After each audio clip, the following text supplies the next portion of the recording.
Chapter 21. After ascertaining that the divine doctor wasn't divine Dr. Zhu, Chu Qingyin held her forehead and left with her parents, ignoring divine Dr. Zhu's persuasion to stay. Chu Qingyin chuckled. No wonder those coachmen from the Chu family had a strange smile on their faces when they knew that she was looking for divine Dr. Zhu. So they already knew who divine Dr. Zhu was. From the looks of it, even though she had laid her cards on the table with the Chu family was still indifferent towards her and had a wait-and-see attitude. But Chu Qingyin wasn't disappointed as she didn't expect the Chu family to be of any help in this matter. At this moment, Father Chu was holding Mother Chu's hand as they walked happily in front, ignoring the gazes of the surrounding people. Mother Chu only cared about Father Chu and ignored the strange gazes of the others. Chu Qingyin felt a faint pity in her heart. The relationship between her parents was still as deep as in the modern era. If her father could regain his consciousness, then everything would be even better. She didn't know when that marriage decree would be fulfilled. No matter what, she had to find a doctor who could treat her father's illness as soon as possible, otherwise she wouldn't be able to sleep well. Everything that happened to Chu Qingyin was transmitted to Xiao Su's ears. There wasn't any ripple on his face as he tapped on the inner wall of the carriage and asked his subordinate outside, "Where is divine Dr. Luo now?" Reporting to Master, "Ever since divine physician Luo left the palace 3 months ago, we have not been able to find any traces of him. This subordinate will send people to closely search for his whereabouts these few days." A respectful voice came from outside. Xiao Su hummed in agreement.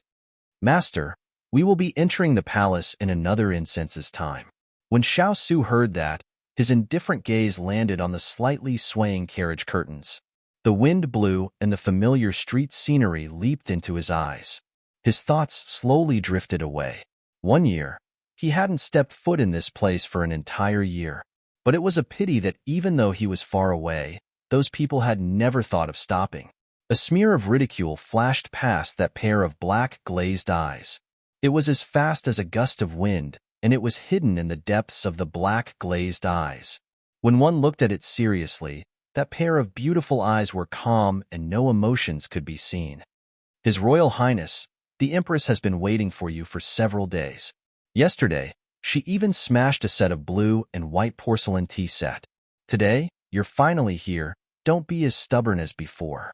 If you make the Empress angry again, I'm afraid that it won't just be a set of tea set."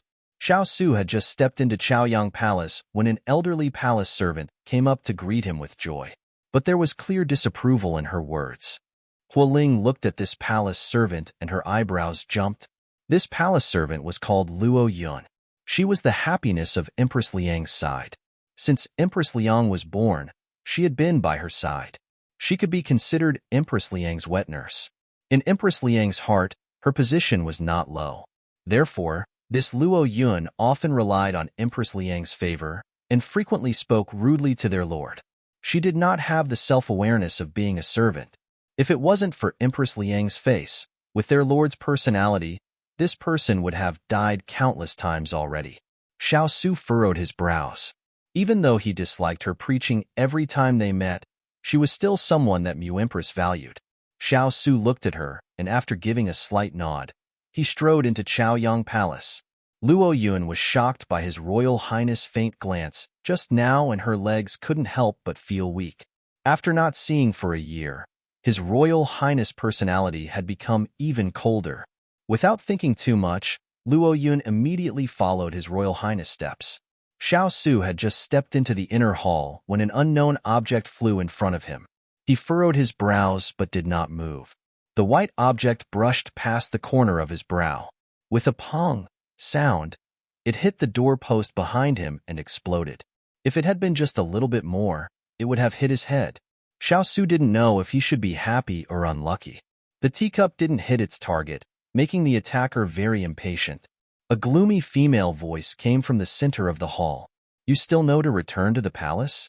Bin Gong thought that you had been playing around outside for the past year, and that Bin Gong didn't exist in your eyes at all." In the main hall of Chaoyang Palace, a woman in a flowery palace dress sat on a deep purple and delicately carved chaise lounge. The outside was covered with a layer of golden gauze. The hem of her dress was embroidered with phoenixes flapping their wings. Her makeup was exquisite, and her face was beautiful. However, her two thin eyebrows were furrowed and her eyes were filled with anger. I don't dare. Xiao Su didn't become emotional because of the censure of the person in front of him. He stood in place with his head slightly lowered and his face expressionless. Don't dare? Haha, is there anything in this world that you don't dare to do? The person sitting on the chaise lounge was none other than Xiao Su's biological mother, the Empress of Sichuan Kingdom. At this time, her eyes were filled with ridicule and her tone was exaggerated. Bin Gong has urged and invited you many times, but I still can't summon you back. No wonder the outside world always says that you are unpredictable and cold. It seems that it's not false at all. Even Bin Gong, your mother, can't influence your decisions. You really are Bin Gong's good son. In the face of Empress Ai's sarcasm, Xiao Su only moved his eyes and then asked faintly, Empress Mother, if you're only looking for me to say this, then I will take my leave first. Stop. What's with your attitude? Before she could finish speaking, her son was about to leave. Empress Liang was so angry that she almost couldn't breathe. Luo Yun immediately stepped forward and gently patted Empress Liang's back, telling her to calm down. At the same time, she rebuked Xiao Su. His Royal Highness, it's not easy for you to come back. Don't make Her Imperial Highness angry again. When Xiao Su heard this, he didn't want to stay a moment longer. He was about to leave when he heard the person behind him say angrily, Xiao Su, this time, Bin Gong doesn't care what you think in your heart. No matter what, you have to break off this engagement with the Chu clan. Otherwise, Bin Gong will no longer recognize you as a son. Xiao Su thought it was a bit funny. Hearing Empress Mother say this, it seemed like he was forcing the marriage alliance with the Chu clan. When Empress Mother mentioned the reason for summoning him back to the palace, Xiao Su turned to look at her with a calm expression. Empress Mother, I'm afraid that I can't make the decision on this matter. The Chu clan was chosen by Imperial Grandfather, and the marriage alliance was bestowed by Imperial Father. If you have any objections, you can tell Imperial Father. No matter what you discuss with Imperial Father, I won't have any objections. Empress Liang had already argued with Sichuan Emperor about this matter. If it weren't for the fact that she had no other choice, how could she have gotten so angry? When she saw that this son of hers didn't care at all, she was even angrier. When she saw his current attitude, Empress Liang became even angrier. Xiao Su, look at yourself. You don't fight, and you don't resist? Do you think you can get away with this? Bin Gong is telling you, that's completely impossible. Relying on Ai's current glory to fight for and resist? Xiao Su pointed at the mask on his face as he spoke in a mocking tone. Empress Liang's gaze landed on the silver mask. Her eyes flashed and she gave a cold humph. So what if you're disfigured? You're my, Liang Yuan's, only son and Sichuan's eldest son. All of this belongs to you. As long as you work hard, Empress Mother will support you. What are you afraid of? Xiao Su looked at his mother, whose face was distorted by desire. He pursed his lips but didn't say anything. Empress Liang thought that he had tacitly agreed and continued, Don't worry. If you can't cancel the marriage, it's fine. Dead people can't get married. Empress Mother has a way. Xiao Su felt that the life of intrigue in the inner palace had completely distorted Empress Mother's mentality. In front of others, she was dignified and virtuous, tolerant and magnanimous. This was the world's evaluation of Empress Mother, but they didn't know the side of her in private. These words were torn to pieces. He didn't finish listening before he walked out of Zhaoyang Palace, leaving all the shouting behind him. Just as he walked out of Zhaoyang Palace, he saw Fu Huang's right-hand man, Eunuch Xiao, respectfully waiting outside the hall. Xiao Su raised his head to look at the setting sun, his eyes as dark as the horizon. Chapter 22. The shadows of the bamboo covered the bluestone path, and the moonlight was drowned out by the darkness of the night. When the boots stepped on the bluestone, the shadows would spread. Step by step, it was as if what they were stepping on was not a path, but the silence of the night. In the strictly guarded imperial palace, other than the orderly patrolling footsteps and the sound of the wind blowing leaves, no other sound could be heard.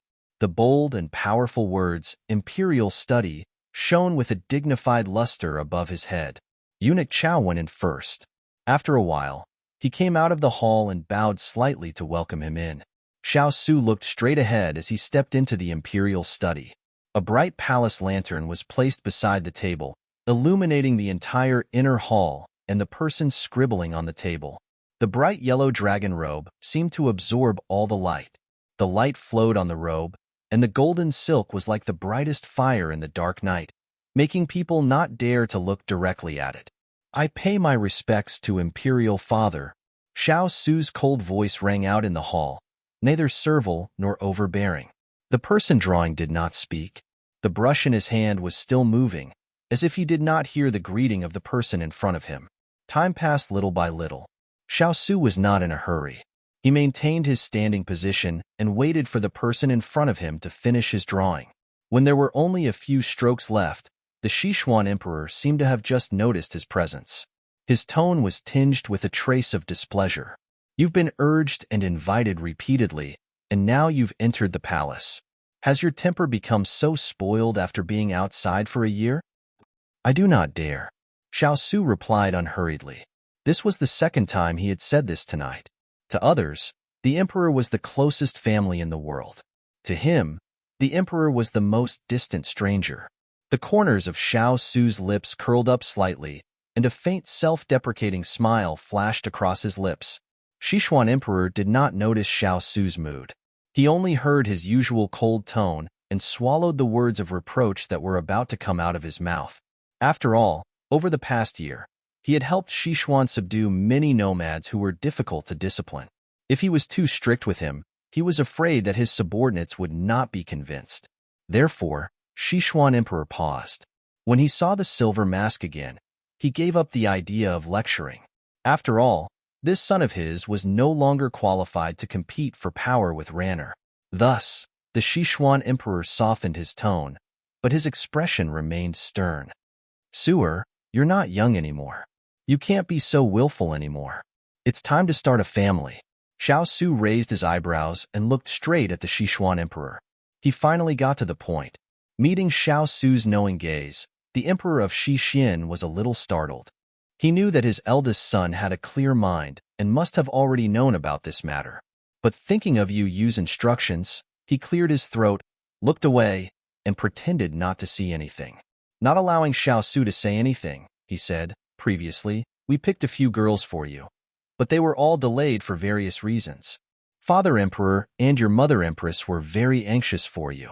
Coincidentally, your imperial grandfather returned to the capital this time and helped you pick a family. Their character and appearance are not bad, and they are a good match for you. So this time, Father Emperor is relieved. Although the other party is still young, this is not a problem. Xiao Su pursed his lips. Her character and appearance are not bad? Imperial Father probably does not even know what she looks like. Seeing that Xiao Su was silent and did not answer, the Sichuan Emperor's face suddenly darkened. What? Could it be that you have objections to this marriage? Let me tell you, the marriage has already been decreed. A monarch's words are not a joke. It is not up to you to decide. Was this Imperial Father's true intention? Xiao Su expressionlessly replied, I do not dare. Blood is thicker than water. These were the only words that could be used to describe kinship. The Sichuan Emperor stroked his beard in satisfaction when he heard this. Only then did he put down the brush in his hand and walk to Xiao Su with his hands behind his back. He then patted his shoulder. This is Zhang's good son. You must believe that your imperial grandfather is doing this for your own good. So, don't be angry. Live well with that girl from the Chu family. Perhaps in a few years, you will be able to give birth to a fat imperial great-grandson for your imperial grandfather. Xiao Su's lips moved, but in the end, he did not say anything. He silently agreed. If he wanted to receive a word of praise from him, he would have to give up all chances of sitting on the throne. To his imperial father, not going against his decisions and unconditionally making way for his most beloved prince was what he should do. All right, you've worked hard this year. Next month is your fourth imperial brother's birthday. At that time, bring that girl from the Chu family over for your imperial mother to take a look. That way, she won't always nag in Zhang's ear. Seeing that Xiao Su had no objections, the Sichuan Emperor was in a good mood. He patted his son's shoulder a few more times as if to comfort him. Yes. After resolving this matter, the Sichuan emperor was in the mood to properly inquire about his actions this year. After hearing this, the Sichuan emperor was both happy and worried. He was happy that the Sichuan Empire's territory had expanded once again, but worried that this eldest prince was so outstanding. How would Ranner surpass him in the future? If there is nothing else, I will take my leave first. The Sichuan emperor's complicated expression did not escape Xiao Su's eyes.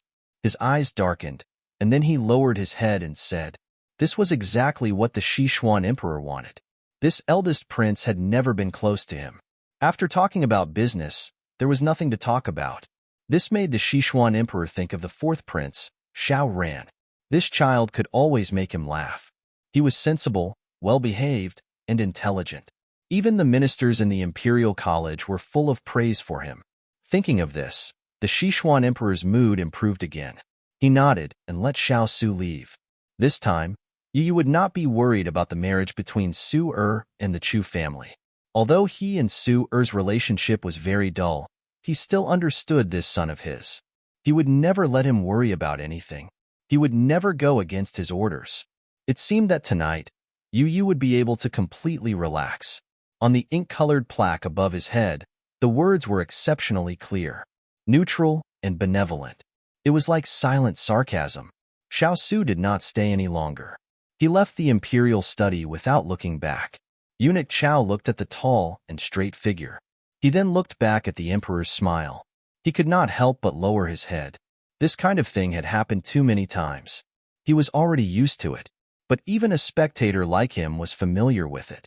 It was unknown whether the people in the bureau were numb to it. Sichuan emperor walked out of the imperial study with relaxed steps. He headed for the most luxurious and exquisite palace in the inner palace, the Moon Palace. Sichuan emperor's most beloved concubine, Fu Yu, who was also the mother of the Sichuan emperor's most beloved son, Xiao Ran. Everyone in Sichuan kingdom knew that the most dignified person in the inner palace was Empress Liang. However, the most powerful person was Consort Yu. A lot of things would change after tonight. Meanwhile, Chu Qingyin, who was shopping on the streets, did not know what was waiting for her after tonight. Xiao Su did not know either. Chapter 23. You don't have to worry about Su and the Chu family's marriage anymore. The Sichuan emperor hugged his beloved concubine's shoulders and closed his eyes to comfort her. The King of England's marriage has finally been finalized.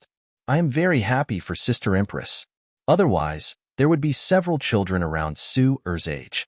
After so many years, there is no one by the King of England's side. I am also worried. A voice that seemed to be both angry and amused sounded in the Sichuan emperor's ears.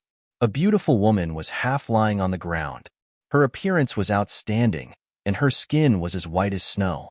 Her crescent moons were crescent moons, and she was so charming that people couldn't bear to look away. She was indeed the most beautiful woman in the Sichuan kingdom 20 years ago. Although 20 years had passed, time didn't seem to have left any traces on her body.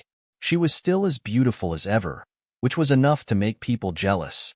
This person was the fourth prince's birth mother, the second daughter of the Fu family, and the concubine most favored by the emperor, Fu Yue. At this moment, Fu Yue was twirling her long hair with her fingers, and a proud look flashed across her eyes. She had finally gotten rid of Xiao Su, who was a thorn in her side. It was worth celebrating. If Su knew that you cared about him so much, he wouldn't treat you so coldly. The Sichuan emperor patted her hands and said with some pity. Fu Yue seemed to be wronged and magnanimous as she replied, "The King of England is indifferent by nature. Even Sister Empress couldn't obtain his favor, let alone me, who is not related by blood. Your Majesty doesn't need to feel sorry for me." Hearing this, the Sichuan emperor was even more dissatisfied with his eldest son. Su is insensible. You don't need to care about him. Fu Yue agreed softly, and a light flashed across her eyes. Your Majesty, I heard that Chu Qingyin is still young and probably doesn't know many rules. Why don't we move her to the King of England's residence first, and let the King of England train her well? Otherwise, with the King of England's temper, It will be difficult for Chu Qingyin to get along with Chu Qingyin when she grows up and marries him. Why don't we let them get along first and wait until Chu Qingyin reaches marriageable age before they get married? The Sichuan emperor, who was patting his beloved concubine's hand, paused and said hesitantly, I'm afraid it's against the rules. Fu Yue looked angry. Rules are made by people. Moreover, the King of England is also special. He is 8 years younger than Miss Chu.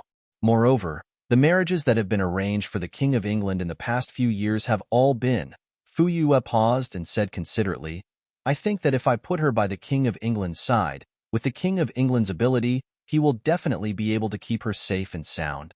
Sichuan Emperor had guessed what his beloved concubine was going to say. He recalled that the previous marriages had all ended with the sudden death of the bride, so he was a bit hesitant.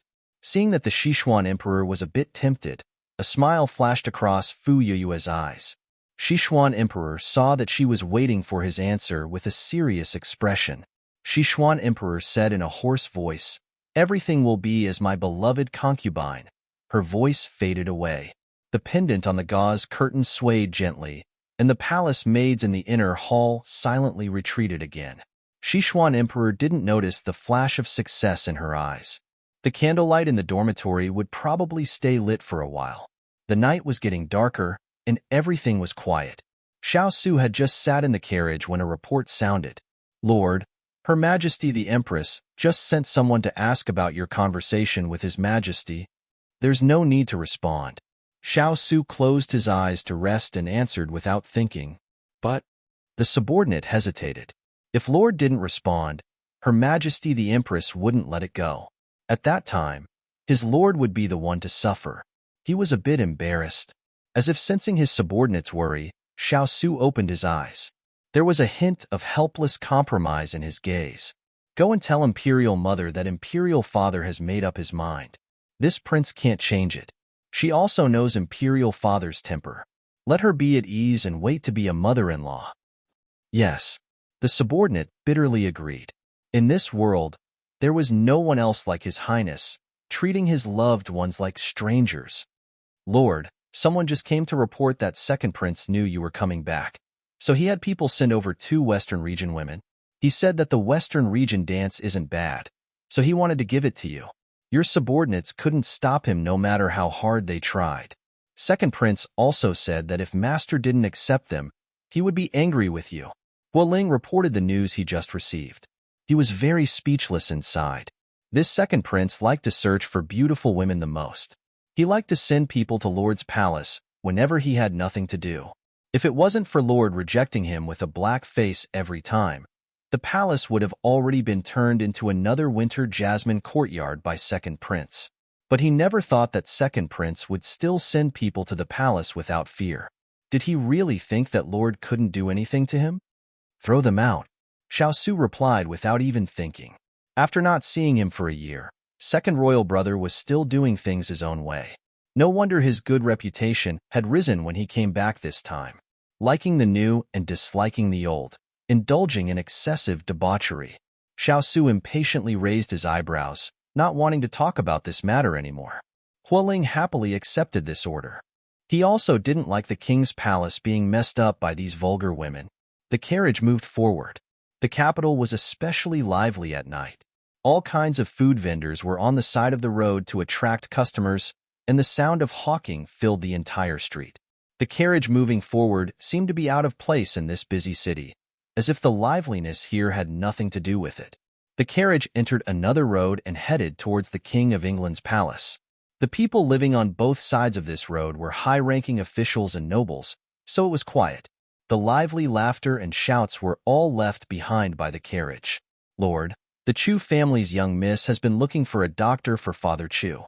Unfortunately, the results aren't ideal. Hualing was a person who couldn't stand silence. Seeing that the carriage was silent, he couldn't help but rack his brain to find a topic. After thinking about it, only that little girl could attract Lord's attention. When asked why he felt this way, he couldn't say it. It was just intuition. A calm voice came out of the carriage and nothing else. Hualing couldn't help but feel that he had guessed wrong and planned to shut up. But unexpectedly, the person in the carriage said, If she finds a chance to escape, you can still help her. It's fine as long as she doesn't notice. Yes. Hualing replied in surprise. After the mishap with the godly doctor, they searched for a few more days without any results. Chu Qingyin had her parents stay in the Chu family while she took Shan Cha and a few servants on a journey to find a doctor. Another day without any results. Chu Qingyin returned to the palace somewhat frustrated. In the past few days, she had almost run through all the large and small medical halls in the capital. She didn't even let go of the medicine stalls in the small streets and alleys, but she still couldn't find a single person who could treat her father's illness. There had been an honest old doctor who had suggested to her that this kind of illness that had dragged on for 10 years could only be treated by the Imperial Hospital of the Imperial Palace. Chu Qingyin felt that this suggestion was a bit difficult. After all, she didn't have any connections to the Imperial Hospital, and it was even more impossible for the Chu family. Before the bestowment of marriage, the Chu family was just a poor family with no connections. Even if they had, they wouldn't waste it on her father. Just as Chu Qingyin was thinking about how to get in touch with the Imperial Hospital, she heard a commotion in the front yard. She wanted to ignore it, but when she heard a familiar cry, her footsteps paused and she immediately ran towards the source of the sound. Chapter 24. Chu Qingyin wasn't a meddlesome person, especially in this kind of big house.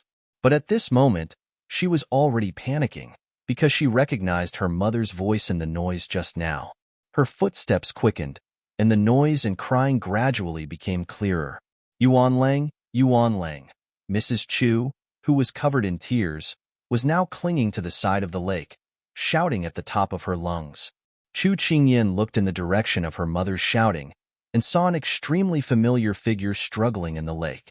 On the shore, a few youngsters who were watching the show were laughing unscrupulously until Chu Qingyin's cold gaze swept over, and they shrank back slightly, but then quickly straightened their backs and looked back at her with contempt. Chu Qingyin couldn't be bothered to argue with these people, and quickly rushed up, intending to enter the water to save her father who had fallen into the water. When the people who were originally watching by the side saw that she was about to jump into the water, they were so frightened that they quickly surrounded Chu Qingyin, and Shan Cha, who was following closely behind Chu Qingyin, hugged her waist vigorously. Ninth young mistress must not jump. If ninth young mistress couldn't be saved, then the entire Chu family would have to pay with their lives. The bestowed marriage was there. If anything happened to ninth young mistress, the higher-ups would investigate, and the paper couldn't wrap the fire.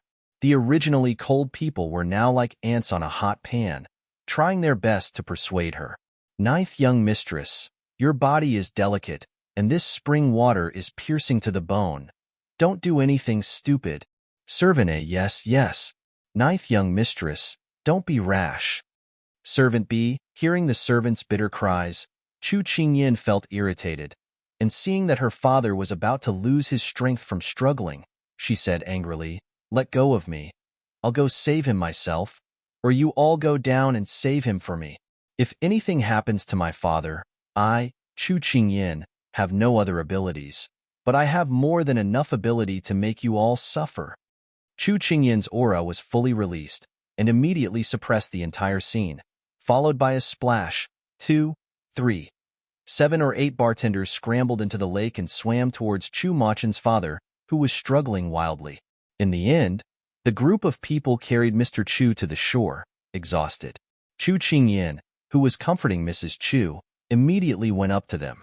When she saw her father's pale face, she was angry and distressed. She turned to look at the youth standing proudly under the tree, and her tone was unexpectedly calm. Chu Dekhang, Chu Shirbao, Chu Indi, please tell me what's going on. Just now, when she saw them watching a good show and stopping the servants from saving her father, she had already guessed that this matter was related to them. What's going on? Wasn't it just your foolish father who wanted to pick the lotus leaves in the lake? He wasn't careful and couldn't come up. What, you want to blame it on us? Chu Qingyin, don't make us the scapegoat. Chu Dekhang was the oldest, and he was the first to speak up. His gaze was somewhat evasive, but his tone was somewhat stiff. That's right, calling us brothers by our full names. You don't have any manners at all. You really have no manners. Chu Shirbao heard his eldest brother speak up and echoed, and his back became more confident. That's not it. You were the ones who said there was treasure in the lake, but when I went into the water, I didn't find anything. I even drank a lot of water. You're all bad children. Mr. Chu coughed and said aggrievedly. The truth was already out, and there was no need for Chu Qingyan to say anything more. When he received Chu Qingyan's cold gaze, Chu Dekhang was unwilling to fall behind and said angrily, Eldest uncle wanted to go himself. What does it have to do with us? Besides, eldest uncle is a fool. How can a fool's words be convincing? Chu Qingyan nodded and stared back at Chu Qingyan. She was only a 10-year-old girl. There was nothing to be afraid of. Second uncle, third uncle, and fourth uncle's sons were all here. Chu Qingyan snorted coldly. Chu Qingyan didn't want to be entangled with them. She asked her mother to bring her father back to his room, and she slowly walked to the lakeside. There were some things that she didn't want to do, but if she wanted to do it, she had to put an end to future troubles and get it done once and for all.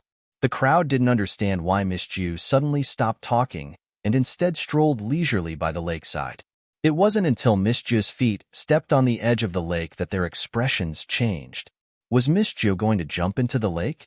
This thought flashed through their minds, and some people in the crowd came forward to dissuade her, while others immediately ran to the main courtyard to inform old Madame Chu. Chu Qingyan glanced at the figure running out of the main courtyard from the corner of her eye, and the corner of her mouth curved.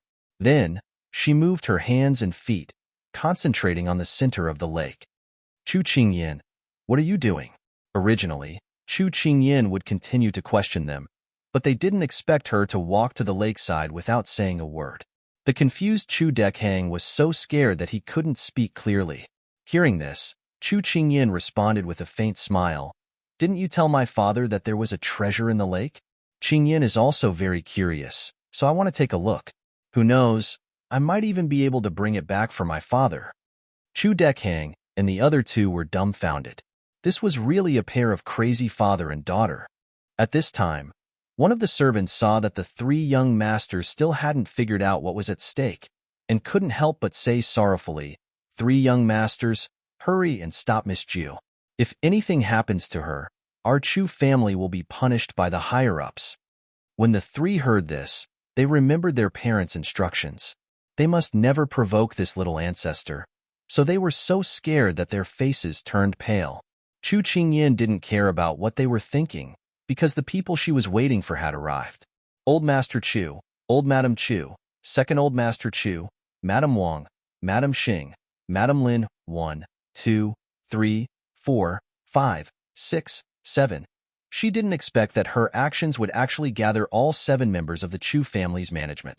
She wondered if she could summon a dragon pearl. Qingyan, if you have something to say, we can talk it out. Don't jump into the lake. The sharp-eyed Madame Xing immediately exclaimed when she saw Chu Qingyan step out of the lake. With Madame Xing's loud voice, everyone's attention was focused on Chu Qingyan's feet. When old Madame Chu saw her feet hanging in the air, she was so scared that she almost fainted. Chu Qingyan tilted her head. Eldest brother and the others said that there was a treasure in the lake. Qingyan wants to take a look. Looking at those mischievous eyes, old Madame Chu's heart was filled with panic. However, the Chu family couldn't leave her now, so old Madame Chu immediately replied, Don't listen to their nonsense. There's no such thing. Then she turned around and lectured, Dekhang, Shirbao, Indy, look at what you've done.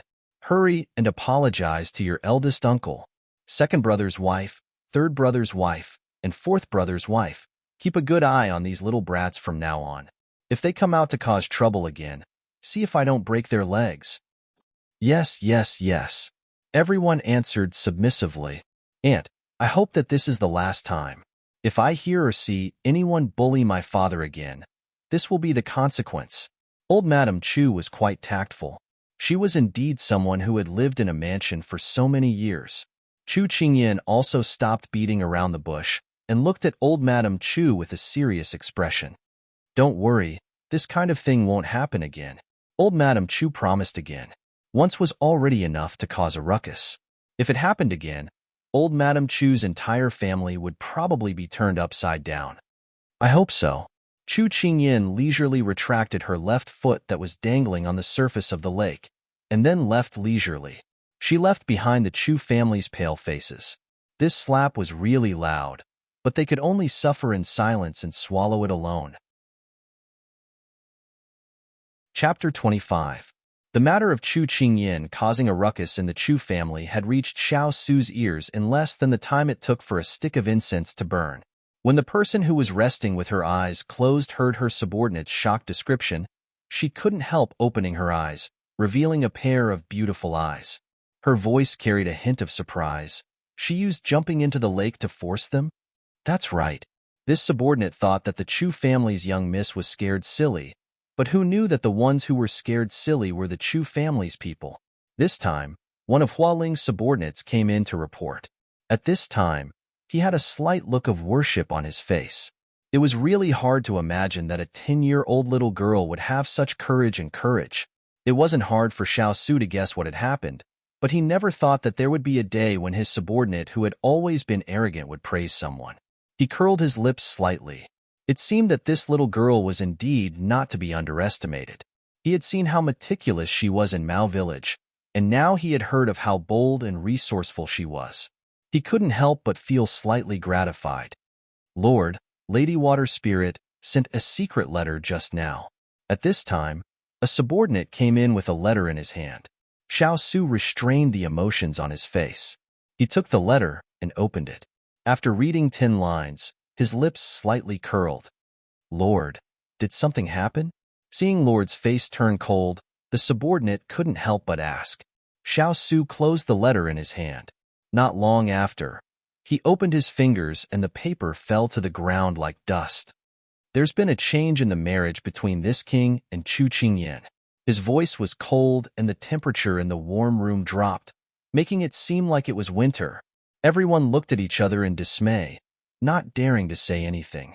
Xiao Su stood with his hands behind his back, his face like ice, but no one knew that his heart had turned cold. In the end, Imperial Father had abandoned him again and again for that person. No, he could accept it if he abandoned him, but he couldn't accept it when his bottom line was repeatedly violated. Today, he had caused a ruckus in the Chu family, purposely showing off his might. He would be able to live peacefully for a while. Chu Qingyin's lips curved into a smile as she thought of this. However, she did not know that some predestined arrangements had quietly arrived. She pushed open the door to her parents' room, passed through the outer room, pulled open the door curtain, and entered the inner room. At a glance, she saw her father half sitting on the bed, wrapped up like a bear. At this moment, her father was acting spoiled and bargaining with her mother. When he saw his daughter come in, he happily greeted her. Kai, you're back. Chu Machen's father, who had just been cheering, sneezed loudly. Chu Machen's mother immediately put down the ginger soup and reached out to cover the quilt that Chu Machen's father was trying to break free from. She said with a stern face, "Don't move. You'll catch a cold again." Looking at her father's red nose, Chu Qingyin felt sour in her heart. She immediately held her father's hands and blamed herself. "Father, it's daughter's fault. I didn't protect you well." Chu Machen's father was very innocent sometimes, but there was also a kind of childish seriousness sometimes. He raised his hand and patted his daughter's head. Instead of his usual playful expression, he looked a little proud. Kai, you're very good. Father is fine. You don't know. At that time, Father deliberately flopped in the water. Father knows how to swim, but I just wanted them to be afraid. As soon as he finished speaking, Chu Qingyin and Chu Machen's mother were stunned. When did her father become so smart? He even knew how to take advantage of the situation and counterattack? However, what Chu Machen's father said next shattered their surprise and joy. I wanted to scare them away so that I could look for the treasure. Unfortunately, those people ignored me and actually stayed by the lake. How disappointing. Chu Machen's father looked regretful. Chu Qingyin's mouth twitched. How could her father be so silly and cute? In the end, Chu Machen's father blinked his watery eyes and drank the ginger soup like a warrior wringing his wrist. He obediently covered himself with the quilt and went to sleep. Seeing her mother's tired face, Chu Qingyin could not help but urge her to rest.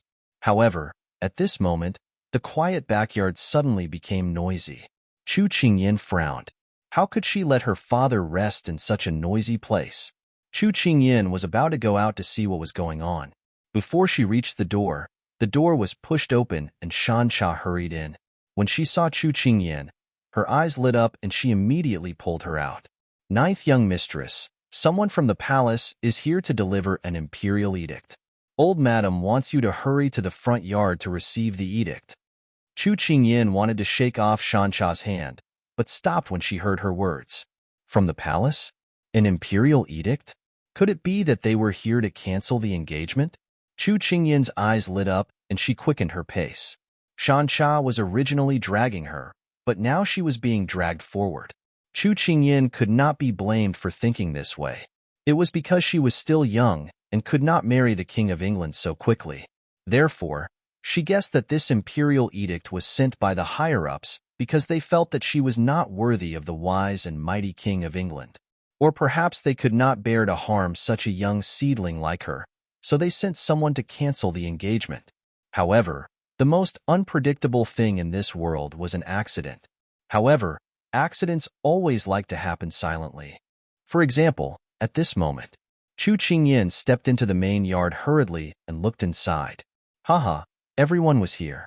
She looked up and saw Old Master Chu and Old Madam Chu talking carefully with a person dressed as a eunuch. The Chu family members were smiling so hard that their faces were almost stiff.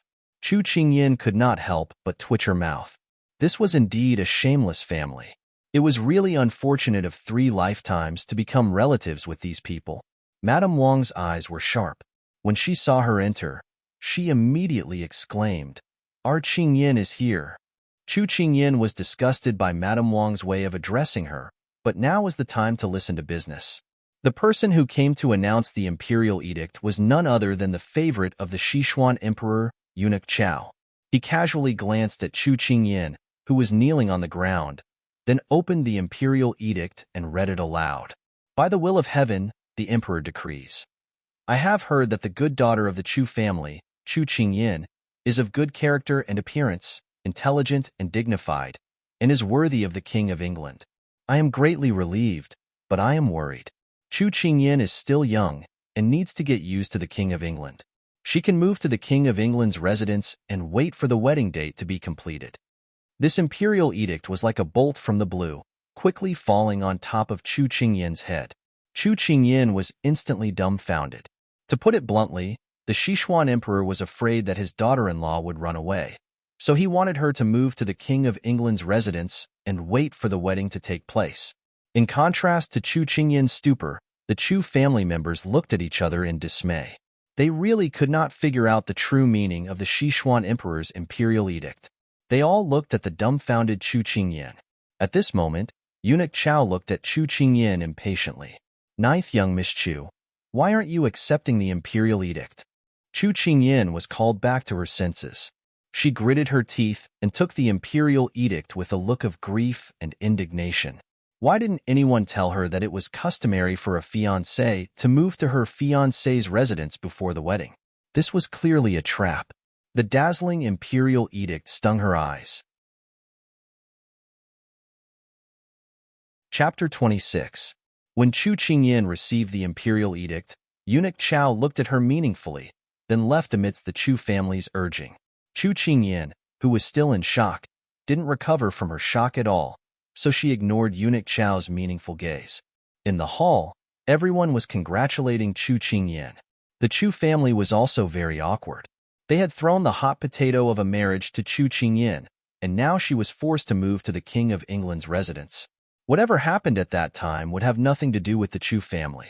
This should have been a joyous occasion, but some people felt uncomfortable. Although the King of England wasn't favored by the Sichuan emperor and had an extremely bad reputation, he was still a lord. Seeing Chu Qingyan become a phoenix from a sparrow flying on a branch, they felt a little upset. Chu Qingyan didn't know the twists and turns in these people's hearts. Her mind was still in a daze, and she didn't know how she returned to her room with the imperial edict. As soon as she stepped into the room, Mother Chu came up to her, her face full of sorrow and confusion. Kai, Mother heard the servants' discussion just now. Does His Majesty really want you to move to the residence of the King of England, whose reputation is in a mess? What should we do?" After hearing the sincere concern, Chu Qingyin's scattered thoughts finally gathered. She turned to look at her mother, whose face was full of worry, and felt a burst of warmth in her heart. She smiled and said, "Mother, don't be so pessimistic. Isn't it just moving? Don't you have to marry in the future? There's no difference whether you move sooner or later. Besides, if you move now, you can adapt to your future life in advance. It's also a good thing." Chu Qingyin didn't have confidence in the Sichuan emperor's impromptu idea. Although she said she was comforting her mother, her heart calmed down a lot as she spoke, and her tone became more resolute towards the end. "It's just that I'm afraid that I won't be able to serve father and mother often in the future. Father and mother, you have to take good care of yourself in the future." Chu Qingyin's gaze passed over her mother's shoulder to look at her father, who was peacefully sleeping on the bed. Her gaze became gentle. Fortunately, she had established her power in the Chu family. In the short term, the Chu family would not dare to treat her parents unfairly. This made her feel slightly relieved. Mrs. Chu wiped the tears from the corners of her eyes and felt much more relieved. "Kai Kai, Mother realized that you have changed since you were injured last time." "Changed?" Chu Qingyin cried out in her heart. Did her mother notice that something was wrong with her? Just as Chu Qingyin's forehead was covered in cold sweat, Mrs. Chu placed a hand on her head and sighed softly. "You've become more sensible. You handle things more appropriately than your parents. If it weren't for this bestowed marriage, Kai Kai would have had a happier and more stable future." So she was thinking too much. Chu Qingyin sighed in relief and reached out to hug her mother. She rubbed her head against her mother's chest and said coquettishly, "Mother, I'm still a child. Don't always mention marriage. I'll be shy." Mrs. Chu chuckled and couldn't help but say, "You're really a mischievous spirit." The melancholy of parting in the room was washed away just like that. What was left was a faint warmth. Hualing, who was sitting on the roof, saw this scene and turned to ask a subordinate who had just returned from the prince's estate. "Does Lord know about this?" The subordinate nodded and then said seriously, "Lord is very angry about His Majesty's decision." Hualing nodded. "His Majesty's action of forcing a duck onto a perch is truly too much." The subordinate looked at his master with suspicion. If it was any other time, his master would already be furious. Why was he smiling so slyly today? "Master, you don't seem to be angry at all?" Hualing didn't expect his subordinate to see through him so quickly. He coughed lightly. "I'm already angry." The subordinate nodded in half disbelief. Hualing rubbed his chin. If it was in the past, he would definitely be flustered and exasperated when he learned of His Majesty's decision. But after observing Chu Qingyin for a few days, he found that if this little girl followed Lord, it might not be a bad thing. Thinking of her heroic appearance when she jumped into the lake today, she might be able to stir up the King of England's estate in the future. That would be fun. No one knew how many people's lives would be changed after this imperial edict was issued. They only knew that after the imperial edict was issued, the entire capital was in an uproar.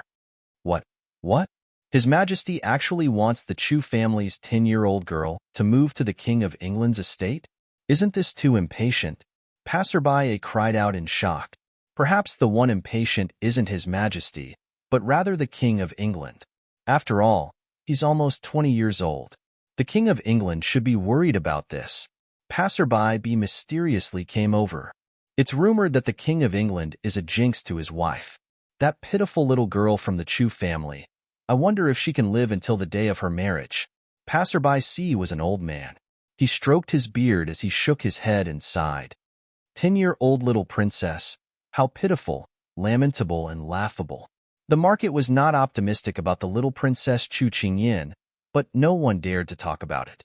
After all, this was a matter of the royal family, and a single careless word could cause them to be beheaded. Chu Qingyin did not know what the rumors were, but that did not mean Xiao Su did not know.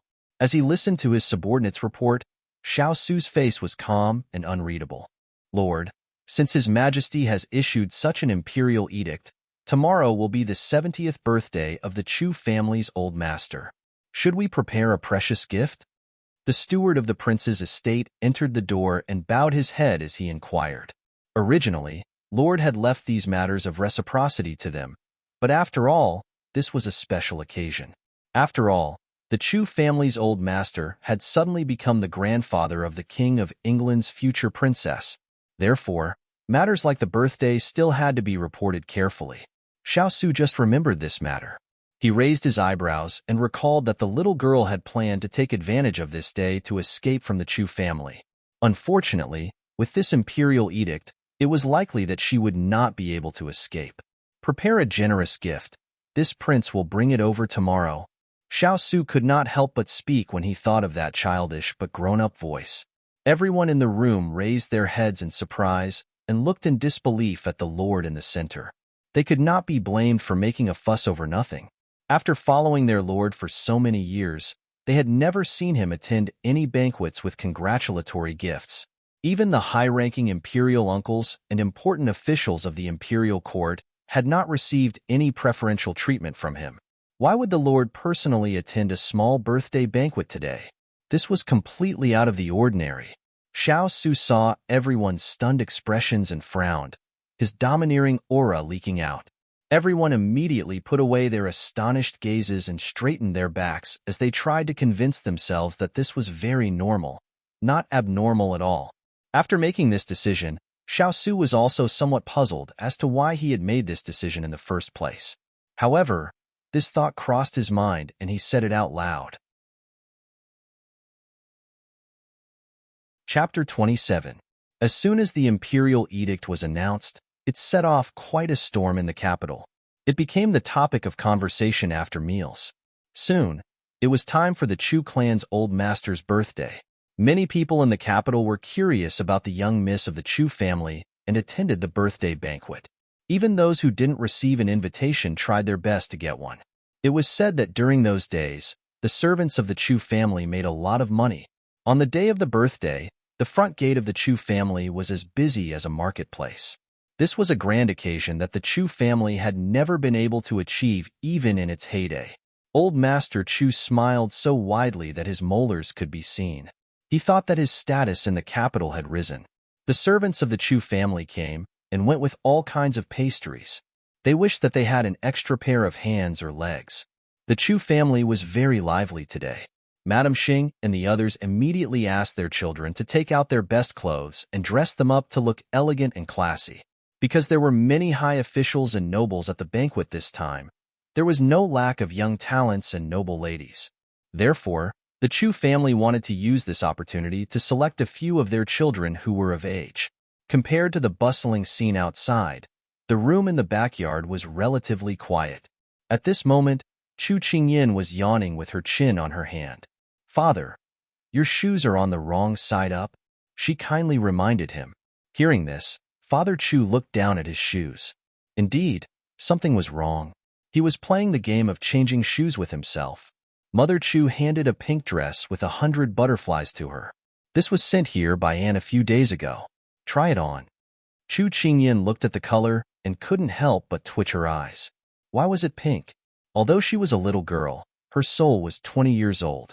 She hadn't worn this color for more than 10 years. She felt like she was back in kindergarten. But when she looked up and saw her mother's expectant face, Chu Qingyin swallowed her words of rejection. Forget it. She had a little girl's face now. Just treat it as reliving her youth. After changing her clothes, Chu Qingyin walked out under her mother's joy and her father's dumbfounded gaze.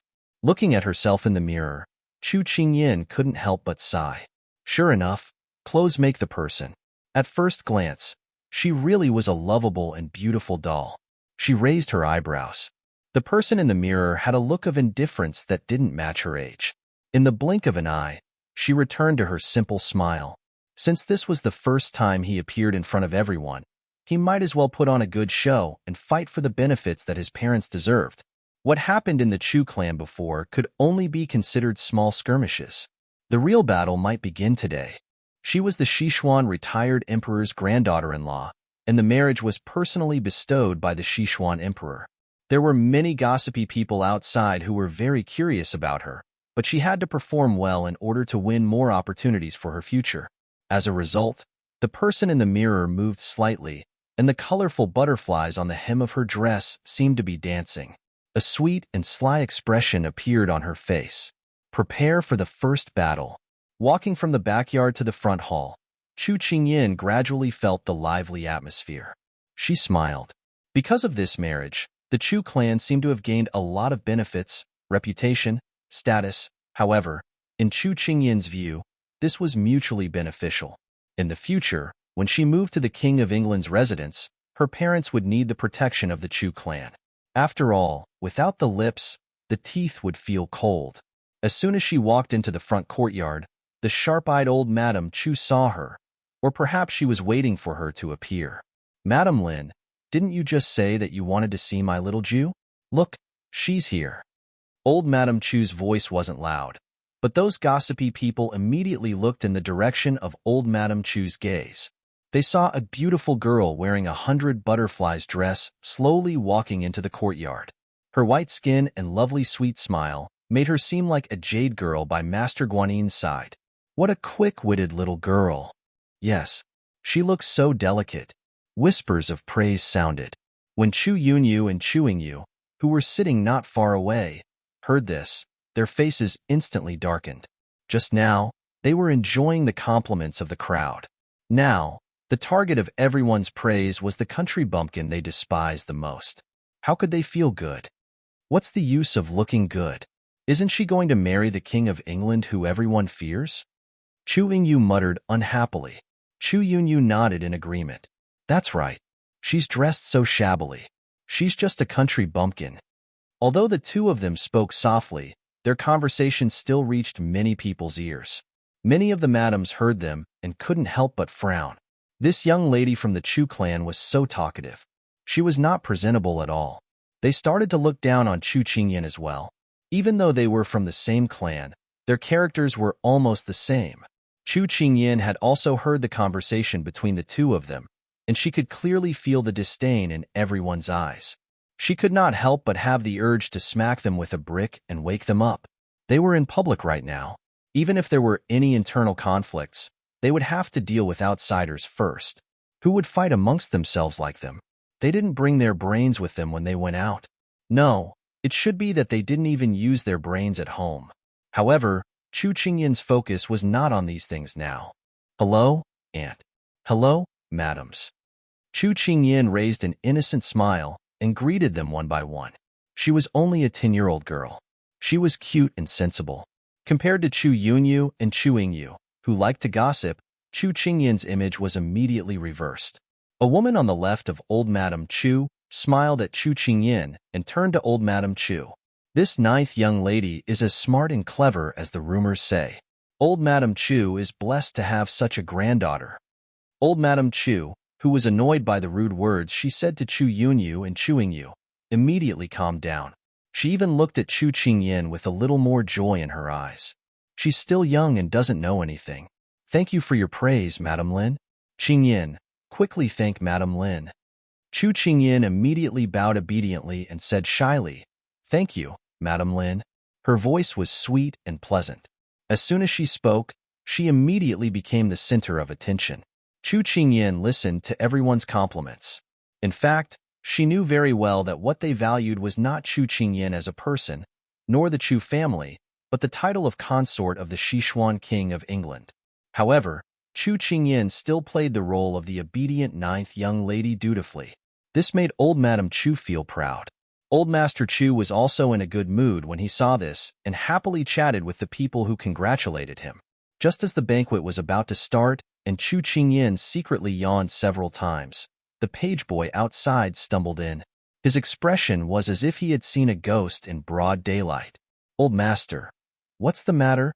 As the head of the family and the birthday star of this birthday banquet, old Master Chu was the first to speak, his tone displeased. Ing.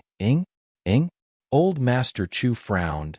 Master King of England is here. He finally finished speaking in one breath. The page boy looked up. Old Master Chu's eyes were straight and his lips were trembling helplessly. What was going on? Chapter 28. This announcement was not loud, But because old Master Chu was the birthday boy today, everyone lowered their voices and glanced over from time to time. At this time, their ears perked up and they all heard this shocking news. This King of England seemed to have not attended this kind of banquet for many years.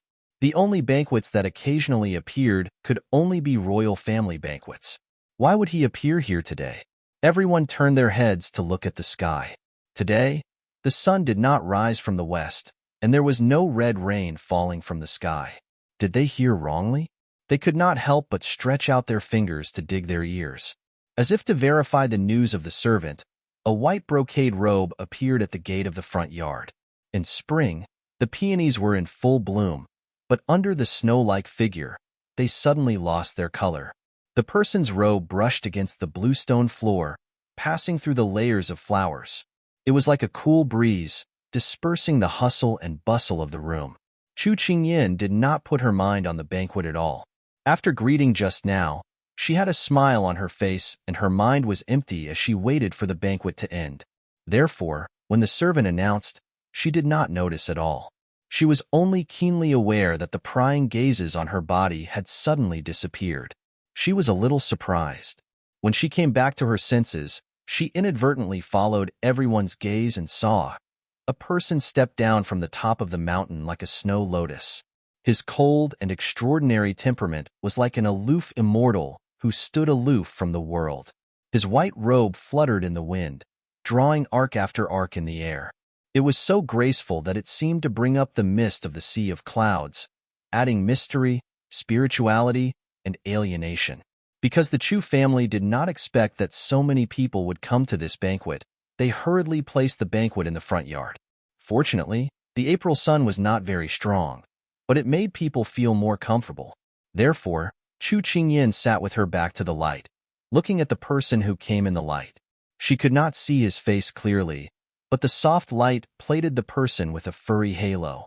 The jumping spots of light danced mischievously on his robe and hair. Chu Qingyin suddenly felt that this person seemed to be more dazzling than the sun on the horizon. Greetings to His Royal Highness. When he stood still in the middle of the courtyard, everyone came back to their senses and immediately knelt down to pay their respects. Chu Qingyin trembled with fear. Was it necessary to kneel so piously? But when Chu Qingyin saw the upper-class lady, who had been talking and laughing in front of her, kneeling with a pale face and trembling lips, she suddenly remembered something that she had forgotten. Her fiancé was a notorious demon. She sneakily lifted her head and saw that he was already standing in front of old Master Chu. It was only then that Chu Qingyin realized that he was wearing a mask that covered his entire face, from his forehead to his nose. Only his eyes could be seen. It was a pity that she could not see what those eyes looked like from her position. It turned out that what had dazzled her earlier was the reflection of the silver mask on his face. If it were any other day, Chu Qingyin would not have cared who the person was. However, things were different now. No matter how much she disliked this marriage, this person was going to be her future husband after all. What's more, he had a bad reputation. Thus, she was rather curious. Everyone, there's no need to be so polite. The cold voice was like the icicles on the edge of a cold winter pond. Everyone shivered and reacted half a beat later before quickly standing up. Chu Qingyin was a voice fetish. Hearing this voice, a phrase suddenly popped up in her mind for no reason. A peerless voice. Although this voice was very calm, so calm that it was almost cold, as a voice fetish, Chu Qingyin did not notice it at all. Her heart was filled with the feeling that it was like the sound of nature. Chu Qingyin did not know, but if her thoughts were known by the people present, they would probably bleed 3 liters of blood. For old Master Chu's birthday, this king has prepared a congratulatory gift. I hope old Master Chu will not dislike it. The cold voice sounded again. As soon as the voice fell, the congratulatory gift was delivered to old Master Chu by a servant behind him. Old Master Chu never dreamed that there would be a day when a prince would come to celebrate his birthday. Overwhelmed by the unexpected favor, he had the servant put it away properly. He hurriedly bowed and said, "It is this old man's good fortune that the King of England could come. You have also specially prepared a congratulatory gift." This old man really did not live in vain. Chu Qingyin inwardly clicked her tongue. She originally thought that this granduncle of hers was old-fashioned and speechless. She didn't expect that when it came to flattering, he was really outstanding. At this time, a bit of impatience flashed through the inky eyes under the silver mask. He replied, "In the future, we will be family. There is no need to be polite." When these words were said, everyone held their breaths, but the Chu family was overjoyed. It seemed that the King of England did not reject this marriage as much as the rumors said. They couldn't help but straighten their backs. Did you see that? The King of England had publicly admitted that he would be the Chu family's backer in the future. Their Chu family would soon soar. If Chu Qingyin knew what they were thinking at this time, her worldview would probably be refreshed. She had seen shameless people, but she had never seen people who were so shameless. Yes, yes, yes. In the future, when Qingyin marries over, we will be family. Old Madame Chu echoed from the side, her face full of pride. Today's main character is Old Master Chu, so this king will not steal the limelight. After saying this, Xiao found a corner and sat down. This made Old Master Chu, who was about to arrange a seat for him, startled. He hurriedly sent a few servants over to serve him well, and then announced that the banquet would continue. Seeing that the King of England had taken a seat, everyone also took a seat, but the atmosphere had changed. It was not as unbridled and noisy as before. After all, there was a big Buddha sitting there, so everyone was a bit restless. And Chu Qingyin could feel everyone's mood. She couldn't help but look at the person who sat aside after giving the congratulatory gift. This kind of feeling was like stirring up a pool of water and then carelessly watching from the side with his hands behind his back. His hair was tied up high by a jade crown and hung down behind him. Paired with the snow-white robe, it looked even darker. Clouds embroidered with golden threads split from the lapel to the two sides of the robe, sparkling under the sunlight. It really was like the clouds floating in the sky, giving people a kind of noble feeling. Perhaps she forgot to hide her gaze, but the person who lowered his head seemed to feel her gaze. When he raised his eyes, her gaze met his. Suddenly, the four beauties of the human world disappeared, and the temperature suddenly dropped. For the first time, Chu Qingyin felt what it was like to have a basin of ice water poured over her head, the feeling of a heart-penetrating cold. Now is the time. She couldn't see any warmth in that pair of beautiful eyes. They were like stars decorated with layers of ice crystals, more beautiful than agate and pearls, but for some reason, they made people feel cold. No wonder just now, no matter how attentive her uncle and aunt were, they didn't dare to look him in the eyes. And the people present also looked away in fear. It turned out that this person had an aura that made people afraid. As long as he didn't speak or move, he could completely make people break out in a cold sweat and feel fear from the bottom of their hearts. Cold-faced Yama, he really lived up to his reputation. Chapter 29. This person is very dangerous. This was Chu Qingyin's first impression of her future husband. No, he was also very handsome. Chu Qingyin's two senses flooded her mind. Perhaps to the world, the silver mask hid an ugly face, but she never saw a person's face at first glance. Although she had been caught peeking, Chu Qingyin did not panic. Instead, she gave him an extremely obedient smile, and then lowered her head to count the ears of wheat that were decorated with a jade pendant at her waist. Since it was the first time they met, she definitely wanted to leave a good impression, so it was always right to pretend to be obedient. Xiao raised his eyebrows. He did not expect her to be able to remain so calm under his undisguised gaze, and he could not help but feel a little surprised. There were so many people present, but the number of people who dared to look him in the eye could be counted on one hand. However, he remembered that when they were at the back mountain of Mao village, she had not been frightened at all even though he had been heavily drugged, so it was not surprising. It was best that she did not fear him. Otherwise, how would the two of them live together in these long years? Xiao calmly withdrew his gaze and turned to the people who had been looking at the mask on his face with complicated gazes. They immediately lowered their heads like ostriches. Xiao slightly curved his lips, revealing a trace of ridicule. The Chu family, who had been trembling as they greeted everyone, felt the powerful aura of this great Buddha, and no one dared to breathe lightly. The banquet was coming to an end, and everyone had a feeling that they were about to escape from the sea of suffering. Some people just like to court death. At first, they were scared to death of the King of England, but now that the banquet was coming to an end, they were unwilling to let him leave just like that. Thus, old Madame Chu pinched old Master Chu beside her, and then pointed her mouth in the direction of Chu Qingyin and the King of England. Old Master Chu immediately understood, and then coughed twice, and then said to the already impatient King of England, "Your Highness, it's rare for you to grace us with your presence.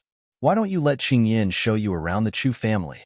At the same time, you can get to know each other better." What does the King of England think?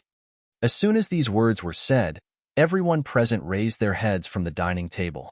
They thought that the Chu family was just a small, run-down family, but they didn't expect that their behavior would be so unpresentable that they would actually let an unmarried girl accompany an outsider.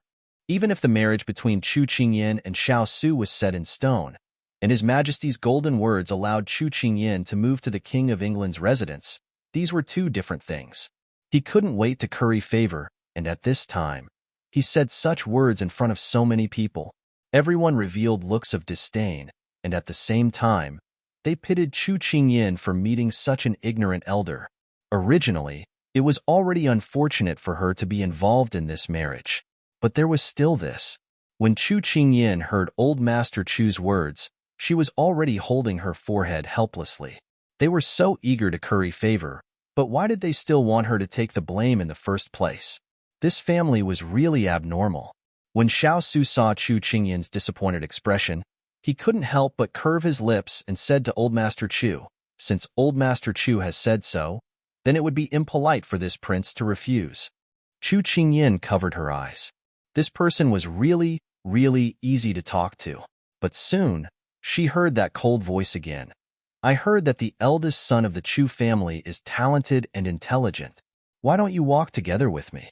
This prince has a poem that he just composed. We can discuss it together." Unexpected disaster from the heavens. Chu Dekhang, who was sitting at the side, turned pale when he heard this. How was he talented and intelligent? He didn't want to be with this evil prince. What if he was unhappy and cut him with a knife? What should he do then? But from the Chu family's point of view, although the King of England was cold-blooded and heartless, at least he had come to congratulate them today.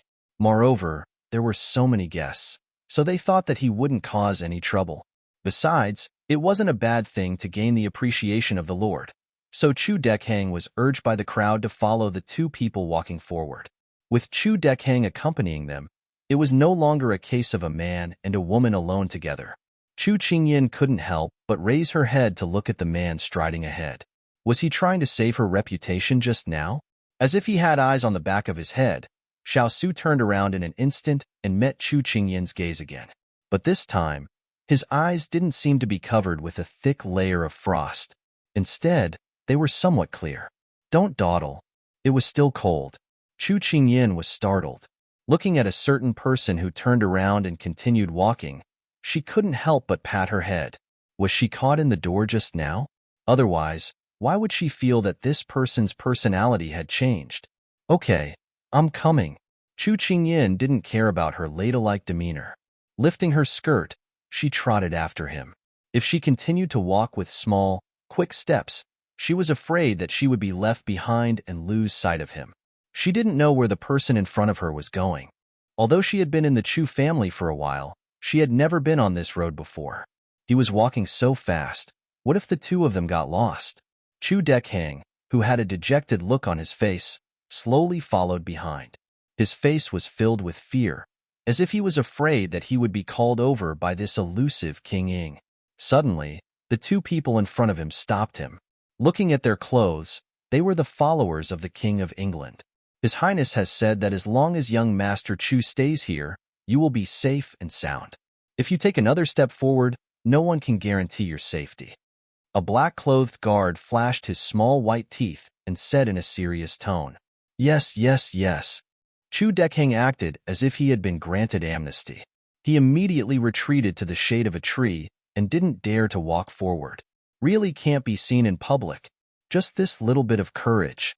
The other black-clothed guard looked at the relieved Chu Dekhang and said in disdain, They looked down on this kind of weak and cowardly person the most. Who cares? As long as it doesn't affect the Lord and the young princess date, he can do anything, the black-clothed guard from before said with a smile. He curiously peeked behind, but the two of them had already walked far away and were hidden behind layers of green barriers. It's a pity that the Lord sent us away, causing us to be unable to see anything. The other black-clothed guard rolled his eyes. How do you know that the Lord and the Chu family's ninth young miss are on a date? Maybe His Highness is trying to warn her so that she will know her place. TSK, you don't understand. If that's the case, why would the Lord want that young Master Chu to accompany him? It's clearly to cover up, otherwise the young princess' reputation will be damaged. The black-clothed guard said confidently, as if he had guessed his master's thoughts. He had a complacent look on his face. The other black-clothed guard's face suddenly darkened. Finally, his face and clothes turned black. If it was nighttime, his entire person would have been invisible. Chapter 30. When the passing servants saw this person, they immediately hid far away in fear. Chu Qingyin sighed. Was the person in front of her really to the point of being repulsive? At this time, she looked around and saw that they were getting more and more remote. Her heart couldn't help but feel a touch of worry.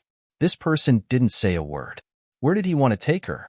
She wasn't so stupid that she couldn't see that he had sent Chu Dekheng away, let alone believe that this person had the leisure to stroll around the Chu family. However, this person seemed to be surrounded by a block of ice, emitting a cold air that isolated the touch of others. So, although she wanted to open her mouth to ask, she didn't have the courage. She was afraid that the other person would be unhappy and break her neck. After all, her arms and legs were small and her neck was thin. She couldn't withstand this kind of destruction. Xiao Su, who was strolling in front, found that the footsteps behind him seemed to be a bit far away. He couldn't help but stop and turn around. However, he saw the little one holding her skirt and trotting after him. Unfortunately, his pace was too fast for her to catch up. Xiao Su saw that the little one, who was always calm and steady, was in a hurry and couldn't help but feel a little happy. So, he kindly stood under an unknown tall tree and waited for her. It couldn't be blamed for Xiao Su calling Chu Qingyin a little one.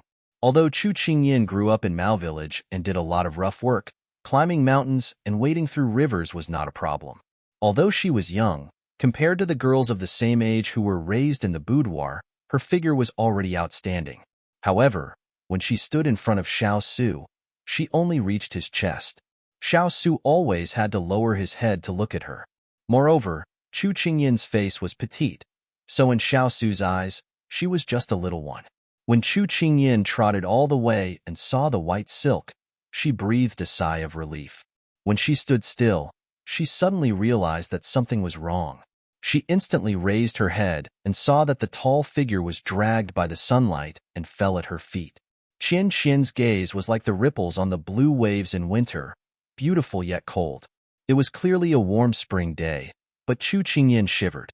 However, she seemed to have seen a strange light flash past. Was it a smile?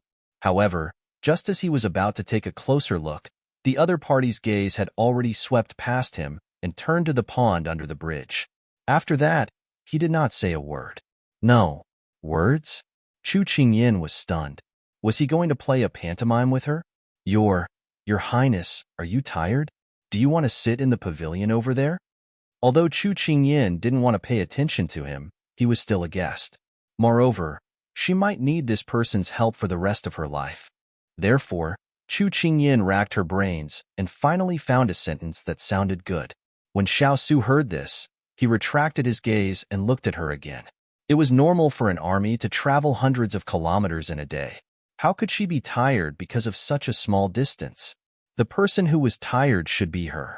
A woman's physical strength was weaker than a man's, not to mention that she was still young.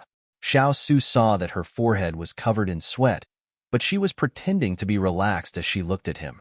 Xiao Su felt that this little thing was really quite cute. He didn't think that she would take the initiative to speak.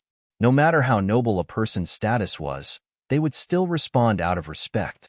It was a pity that this person really exceeded the level of normal people's understanding. He only looked at her, but did not reply.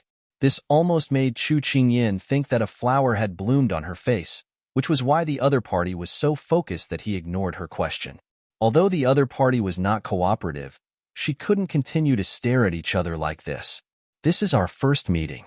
If Qingyin has not received you well, I hope that your highness will be magnanimous enough to forgive me. Chu Qingyin could only continue to be polite. First meeting? Xiao couldn't help but curve his lips slightly. Including this time, he had already seen her 3 times. The other party didn't seem to have any intention to speak, and his gaze became a little strange.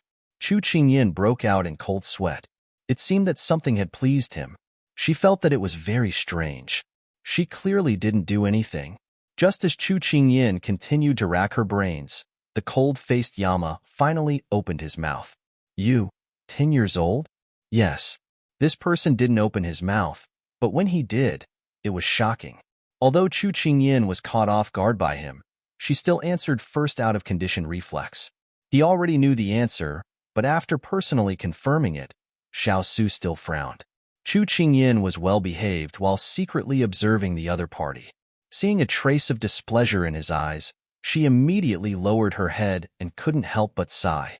She had long guessed that if this King of England knew her age, he would definitely be unhappy.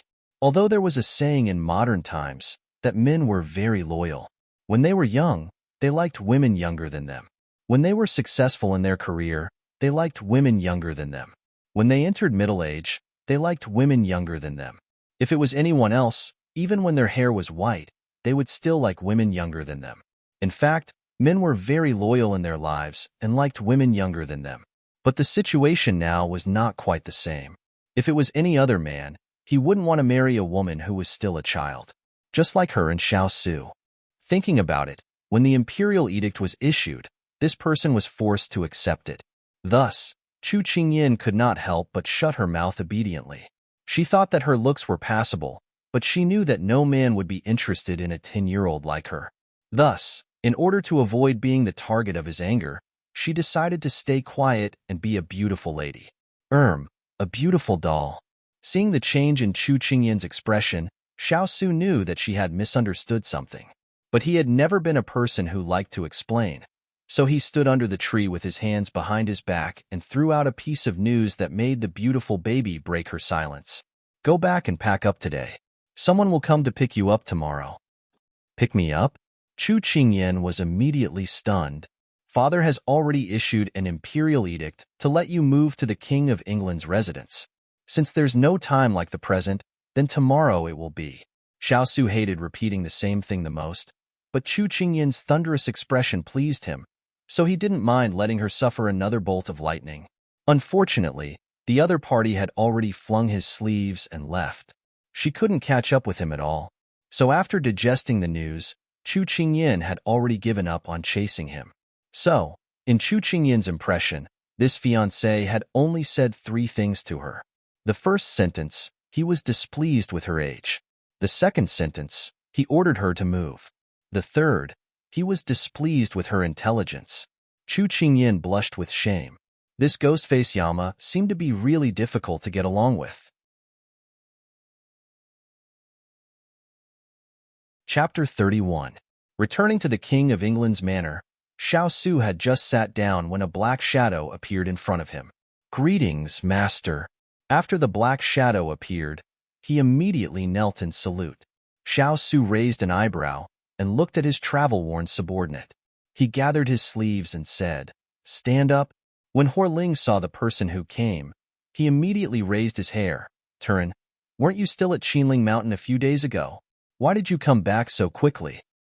"If I didn't come back, the consequences would have been irreversible." The person called Turin looked at Hualing with a mocking gaze. Normally, these two people didn't see eye to eye and would quarrel as soon as they met.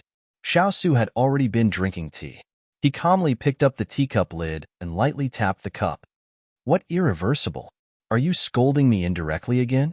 Hualing heard the confrontation in his words and instantly exploded. He was on the verge of exploding. As long as the other side dared to say yes, he wouldn't be polite. Turin looked at him with disdain and didn't want to argue with him anymore. He immediately turned to face his master with a solemn expression. Master, His Majesty forced this marriage on you. Why didn't you resist? You clearly know that as long as this marriage is confirmed, your status in Sichuan will. Turin looked at his master, who had a heavy expression, and found it hard to continue. He hatefully said, Lord, you have repeatedly given in, but they have never been satisfied. Will the Lord continue to endure? You should know which is more important for the position of princess consort. Could it be that you want this prince to resist the decree? Xiao Su didn't become angry because of his subordinate's words and calmly asked, There's no need to resist the decree. Let this subordinate take care of that Chu family's young miss for you. Then this marriage won't happen without a bride. Turin revealed a bloodthirsty sneer. Unfortunately, nonsense. Xiao Su slammed his teacup down with a loud bang. His voice wasn't loud, but it was enough to make everyone lower their heads in fear. Even Earth Spirit couldn't help but kneel down. He bit his lips and stubbornly looked up at his master in front of him. Master, your subordinate isn't fooling around. It's just that I can't continue to watch you. Shut up. Since when did I allow you to question my affairs? Xiao Su looked at him coldly. Turin, don't forget your identity. Turin lowered his head and gritted his teeth. I don't dare. This marriage is already set in stone.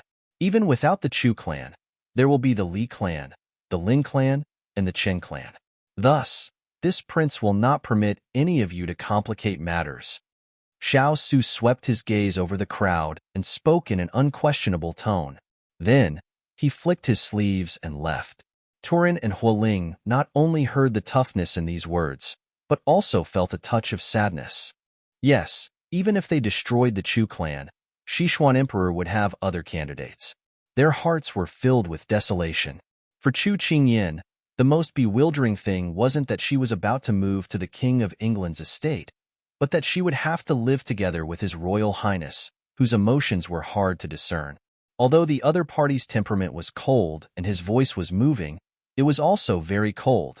Sob, Chu Qingyin had the urge to cry, but no tears came out. Kai, is it very difficult for you?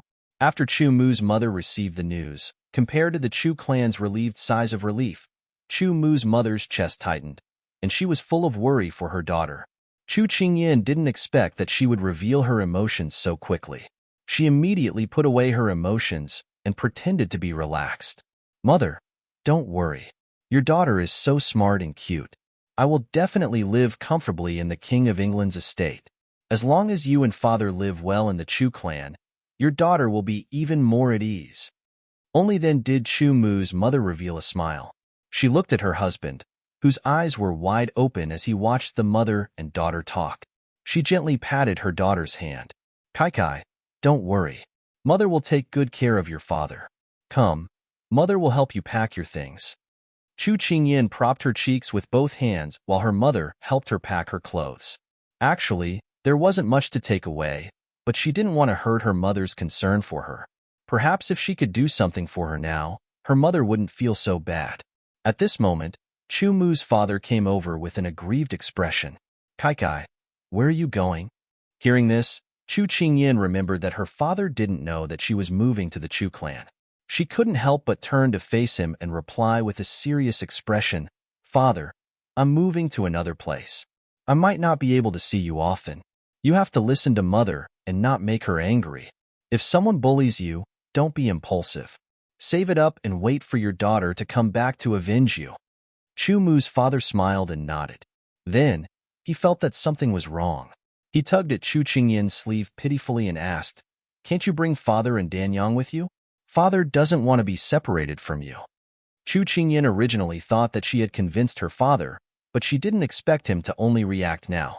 Seeing her father's innocent and aggrieved expression, she couldn't help but sigh softly. She said apologetically, Father, I can't make the decision on this matter. After all, that place isn't our territory. But I promise that if I have the ability one day, I will definitely bring you and mother over to live together. But would that day really come? Chu Qingyin wasn't sure. Kai, are you going to live with that bad guy? Chu Mu's father suddenly asked. Ever since he heard the rumors from the servants, Her father had already labeled the King of England as a heinous villain. Chu Qingyin thought back to that slender figure walking over with his back against the light. Heinous beyond redemption? She couldn't tell, but he made people feel fearful for no reason. Chu Qingyin nodded. Then father will be your bodyguard.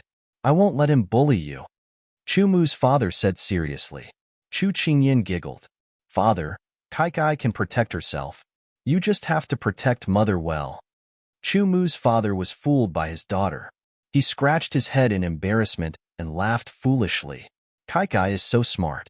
She can protect herself well. But as soon as he finished speaking, her father turned and ran away. Chu Qingyin had long been fascinated by her father's actions. In the blink of an eye, her father ran back with a wooden stick in his hand. Kai, this is for you to protect yourself. If anyone dares to bully you, hit them with this stick. Okay. Chu Qingyin's face shone with a holy radiance as she took the wooden stick that her father handed to her so solemnly. That was what he said, but was it really okay? The answer was no. Chu Qingyin was actually against the idea of the King of England sending people to pick her up. But this day would come. See, it came. Chu Qingyin looked at the two bodyguards who were led to her by the servants. She recognized these two people. They had accompanied the King of England to attend the birthday banquet. Ninth young mistress, it's time to hit the road. Hit the road? What road? The road of death? Chu Qingyin's head started to swell. Chapter 32. Chu Qingyin didn't actually have a lot of things, only 2 small bags. But when she saw one of the guards carrying the bags in his hands, as if he was carrying 2 newborn chicks, Chu Qingyin suddenly had a feeling of empathy. The Chu family members pretended to rub their eyes, but were actually cheering with joy. Chu Qingyin stepped onto the carriage prepared by the King of England's residence. She lifted the curtain and looked at her parents' teary eyes. Her heart was filled with a strong sense of reluctance. Suddenly, she had an idea. If there was an opportunity in the future, she must ask the King of England for special privileges, to see if she could come back to see her parents more often. In the midst of the sound of the carriage wheels, Chu Qingyin leaned against the wall of the carriage and slowly sorted out her thoughts. The 2 guards who came to pick her up were a pair of twins. The one with a face that looked like someone owed him a million taels was the older brother, called Gu Rong. The one with a smile on his face was the younger brother, called Gu Yi. Perhaps it was because she was still young that other people simply disdained to hide their thoughts. These 2 people were like the black and white devils. One of them was hostile towards her with disdain, while the other was smiling at her with cold eyes. Chu Qingyin knew that many people would not be satisfied with this marriage. Even she couldn't accept it, not to mention these people who had been by her lord's side all year round. Based on their sunshine, they would look down on her. At the very least, they wouldn't be a match for her. However, Chu Qingyin hooked up her lips. So what? This marriage was personally bestowed by the retired emperor and personally written by the Sichuan emperor. It was a done deal. Even if they were secretly dissatisfied, they wouldn't dare to do anything to her on the surface. Anyway, she had made up her mind. After entering the King of England's residence, she would just be a rice worm and wouldn't get in anyone's way. She would just treat it as entering her retirement period in advance. However, although her dreams were plentiful, the reality was always very harsh. Chu Qingyin would never have dreamed that from the moment she entered the King of England's residence, she was destined to work hard and not have a peaceful life. The King of England's mansion. These 3 words were engraved on the plaque. Perhaps it was because the King of England had been on the battlefield, but Chu Qingyin felt that these words carried a murderous aura. She immediately lowered her head and walked in obediently. The moment he stepped through the gate, it was as if he had walked into the early winter from the warm spring. Solemn, cold, and cheerless, like a cold wind blowing in his face. Chu Qingyin unconsciously tightened her collar. She couldn't help but think of the silver-masked King of England. No wonder he was always so cold. He lived in such a deserted place. How could he not be affected by the cold air? However, although the prince's mansion gave off a cold feeling, its layout made Chu Qingyin, who was a modern person, gasp. It was indeed a place where the nobles lived. The Middle Road Manor was majestic and spectacular. Just by looking at a corner of the prince's mansion, one could already feel the rich heritage. The layout was unique and magnificent, and the scenery was unique and splendid. Gu Rong and Gui led her through many twists and turns before finally arriving at a courtyard. They then handed her over to a man in his 40s or 50s who was decently dressed. Gui smiled and bowed to her before turning to leave. Gu Rong left without even looking at her, as if she was some kind of virus. His disdain for her was very obvious. However, Chu Qingyin didn't care at all. She smiled shyly and looked at the middle-aged man in front of her. Gui just said that this man was the butler of the King of England's mansion. It seemed that her food and drink in the future was in the hands of this man. She had to perform well. Ninth young lady is very polite. This old servant is the butler of the prince's mansion, White Tiger. Today, the Lord asked this old servant to arrange a place for ninth young lady. Please follow this old servant. White Tiger's words were respectful, but his eyes flashed a touch of contempt. Thank you for your trouble, Butler Bai. Chu Qingyin looked innocent. White Tiger glanced at her and walked in a direction. Chu Qingyin obediently followed behind him. At this time, she also noticed that a little maid was following behind them. She was holding the bag that Gui had helped her carry. She blinked and then focused her attention on the road in front of her. After walking for half an incense stick's worth of time, they walked further and further away. When White Tiger stopped, Chu Qingyin looked around the environment. There were few people, like an abandoned corner. White Tiger said with a fake smile, "Ninth young lady, this is where you will live in the future." Chu Qingyin deliberately frowned in disgust, as if she had been wronged. White Tiger expected that she would have such thoughts. He couldn't help but say, "Ninth young lady, I think you also know that this marriage was bestowed by His Majesty. The Lord can't decide, but the Lord can decide how to treat you. The Lord has always liked peace and quiet, and doesn't want to be disturbed by unimportant people. So I hope that ninth young lady can abide by your duties and don't make the Lord unhappy. This old servant can only remind you of this." Sure enough, it was a show of strength, just as Chu Qingyin expected. These words could only fool a 10-year-old child. Chu Qingyin sneered in her heart, but she didn't let White Tiger down.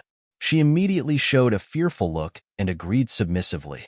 Only then did White Tiger nod his head in satisfaction, and then he pointed at the little servant girl that was following behind them. This is the servant girl that the inner court assigned to ninth young lady. Xining, come and greet ninth young lady." The little servant girl walked out. Xining greets ninth young lady, a half-grown child, perhaps only 1 or 2 years older than her. Chu Qingyin revealed a thought-provoking smile. Letting a child take care of another child. Wasn't this deliberately making things difficult? However, she accepted this challenge. White Tiger intentionally or unintentionally knocked Chu Qingyin a few more times, found that she was naive and ignorant, then left in relief. After finally sending away this smiling tiger, Chu Qingyin rubbed her stiff face, then turned and looked at the little servant girl in front of her. "Miss Jiu, you're so beautiful. You look like a porcelain doll. You're so cute." Xining rolled her eyes and looked very smart. Chu Qingyin smiled at her. A child who hadn't grown up yet, her heart was still relatively simple. Otherwise, no one would praise their master like a fragile porcelain. But seeing that she really liked her, Chu Qingyin also replied, "You are also very cute." Being praised by her new master made Xining very happy, and she couldn't wait to raise her little tail. "Master, you are so good." Chu Qingyin couldn't help but smile.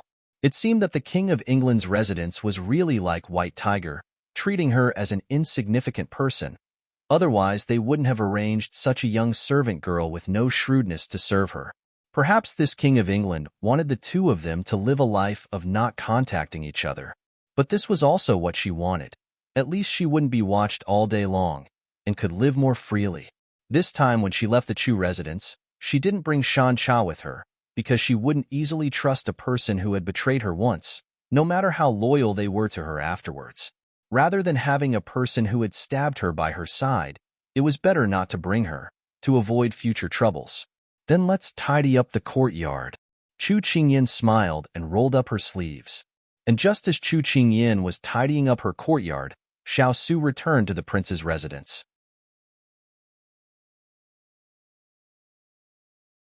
Chapter 33. When Xiao Su returned to the mansion, the head maid Hong Yi greeted him, Lord. After softly greeting him, she took the cloak that Xiao Su took off and turned to put it on the shelf. What happened in the mansion today? Xiao Su asked faintly after taking a seat in the chair. Hong Yi thought for a moment, then smiled and shook her head. Everything in the mansion is fine. Nothing major. After answering, Hong Yi saw Lord slightly raised his eyebrows, and she couldn't help but wonder. Usually, she never saw Lord care about the mansion's affairs. Why did he suddenly ask about it today? At this moment, a little maid appeared at the door and motioned to her. Hong Yi looked at Lord and saw that he didn't pay attention to her movements, so she went out. What's the matter? Hong Yi walked to the end of the corridor, and the little maid followed her. She turned around and looked at the little maid.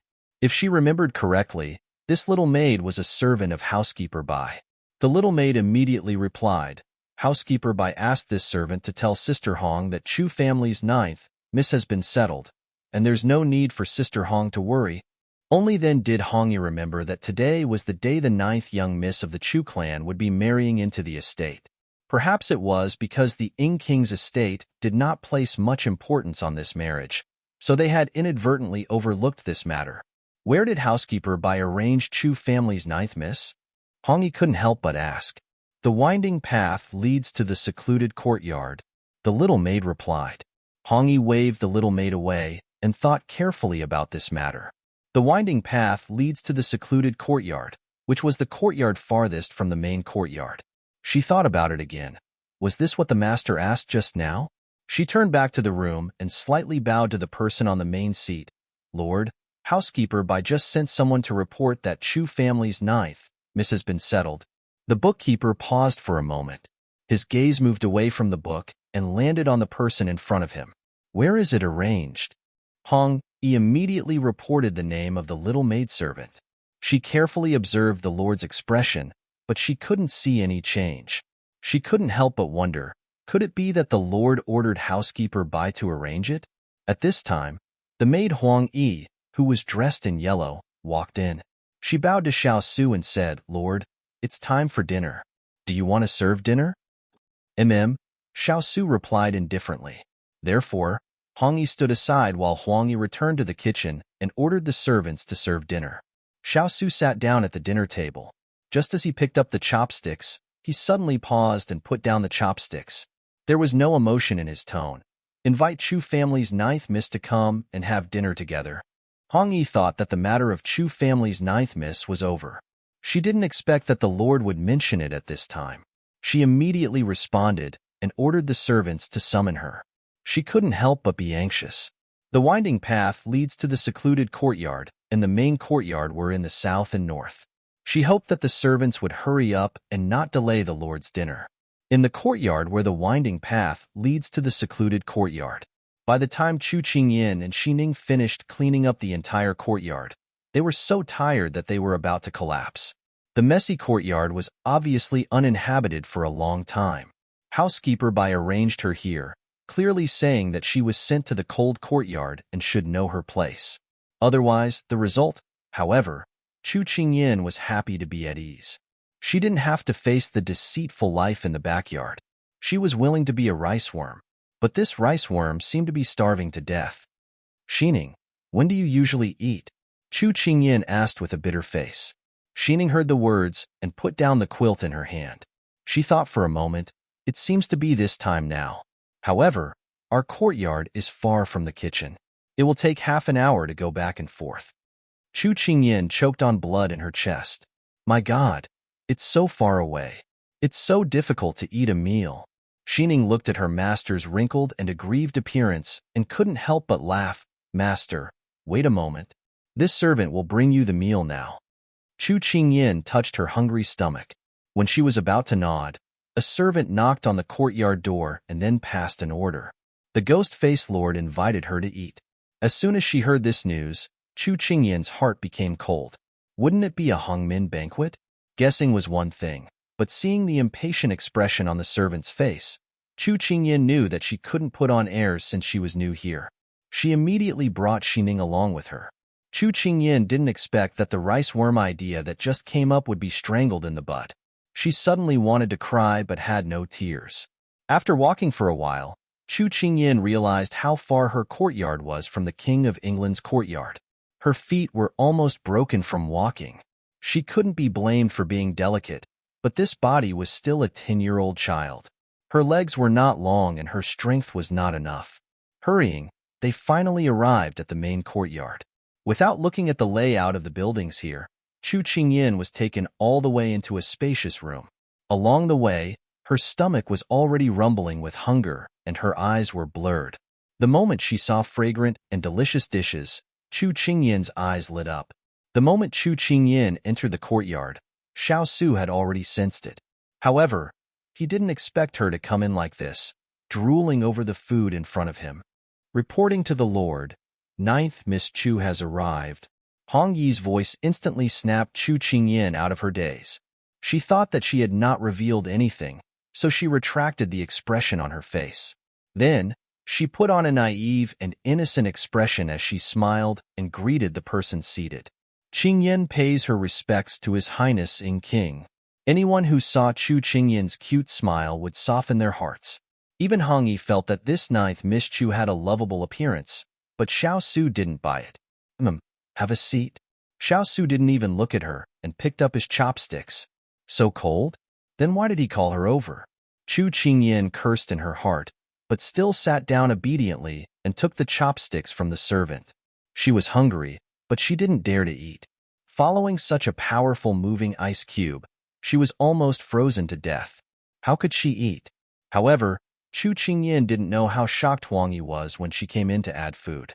Her lord had always eaten alone. Even when he ate outside, he never ate with a woman. Today, he made an exception for Chu Qingyin. She calmed herself down and looked carefully at the woman at the table. Other than being cute and delicate, she couldn't find anything that attracted the lord. She secretly wondered if it was because this Chu Qingyin was too young. Was the lord taking pity on her? But that couldn't be right. Xiao Su naturally didn't know the servant girl's shocked thoughts. When he saw Chu Qingyin sitting there awkwardly, he couldn't help but frown. Did eating with him make her feel wronged? "Why aren't you eating?" His cold tone, coupled with his depressed mood, made Chu Qingyin's heart tremble. The chopsticks in her hand became unstable and fell on the table with a clatter. Chu Qingyin froze. It's over.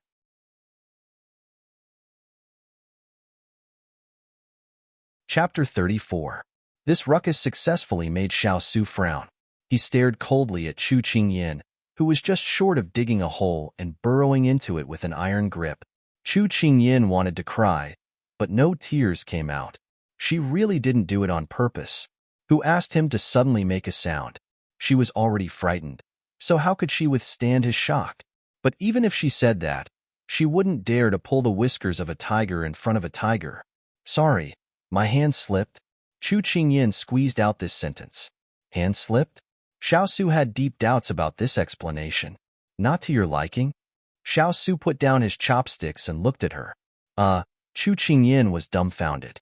She thought that the King of England would punish her, but she didn't expect him to ask a completely unrelated question. "No, I like it very much." "Uffed. It's so spicy." Chu Qingyin wanted to verify that she liked the food very much, so she didn't care and stuffed her chopsticks into her mouth. Who knew that the result of her carelessness was that she picked up a piece of fiery red chili, and she quickly spat it out. However, misfortune never comes alone. The chili flew into the soup bowl not far away, splashing the soup, and then Chu Qingyin couldn't help but cover her eyes. She really didn't do it on purpose. Xiao Su looked down at his sleeve that was splashed with soup, and the corner of his eyes couldn't help but twitch. "Sorry, I didn't do it on purpose. I'll wipe it clean for you." Chu Qingyin immediately stood up and wanted to use her sleeve to help him wipe it. Unfortunately, the other party didn't seem to appreciate it and raised his hand to signal her not to come close. He then took the cloth from the servant girl and wiped the soup on his wrist and sleeves. Finally, he stood up and turned to walk into the room, leaving only one sentence: "You eat by yourself." Chu Qingyin looked at the figure walking away and couldn't help but feel frustrated. She seemed to have offended her patron, and the first impression was already so bad. How can they get along in the future? Chu Qingyin rubbed her chin in annoyance, her chopsticks poking at the rice in her bowl. Originally, she wanted to perform well. Maybe if the King of England was happy, he would let her stay in the prince's mansion. If she had a good relationship with a financial backer, at least she would have freedom.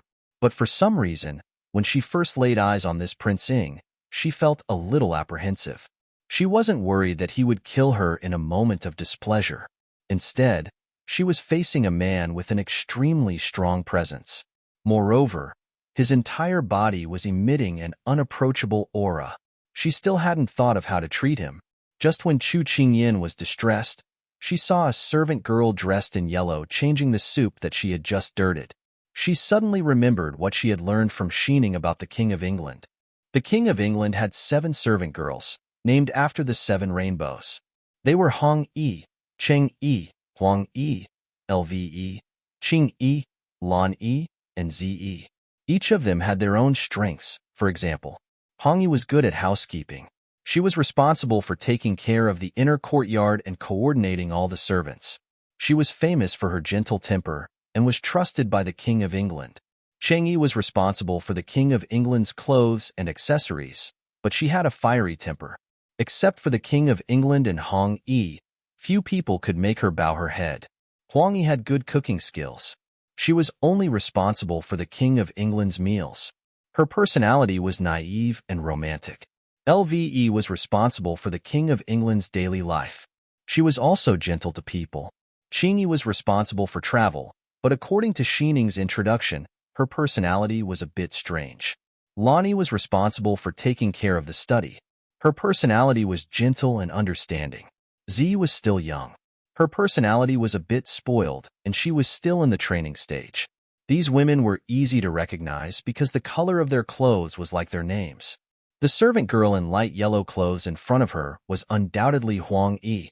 The one who had followed the King of England into the inner room was wearing peach-colored clothes, should be Hong Yi. Unfortunately, she had only taken a quick glance and did not see Hong Yi's appearance clearly. However, just the back view alone was enough to make people feel that her temperament was not inferior to that of a daughter of a noble family. And this Huang Yi in front of her had big almond eyes and was delicate and charming. She did not look like a servant girl at all. Just as Chu Qingyin was staring at her in a daze, Huang Yi felt that this 9th young Miss Chu's big eyes were really unbearable. Perhaps it was because she had just entered the Fu and was unfamiliar with many things that she had such a timid expression. Huang Yi looked at the untouched food and could not help but speak softly. She was afraid that she would scare this little girl. She asked, "Are these dishes not to your liking? How about 9th young Miss Chu tell this servant about your favorite dishes, and this servant will make them for you now?" Just as Xining had said, her personality was simple and unaffected. Chu Qingyin immediately shook her head and bit her chopsticks as if she was about to cry. This older sister, is Lord angry?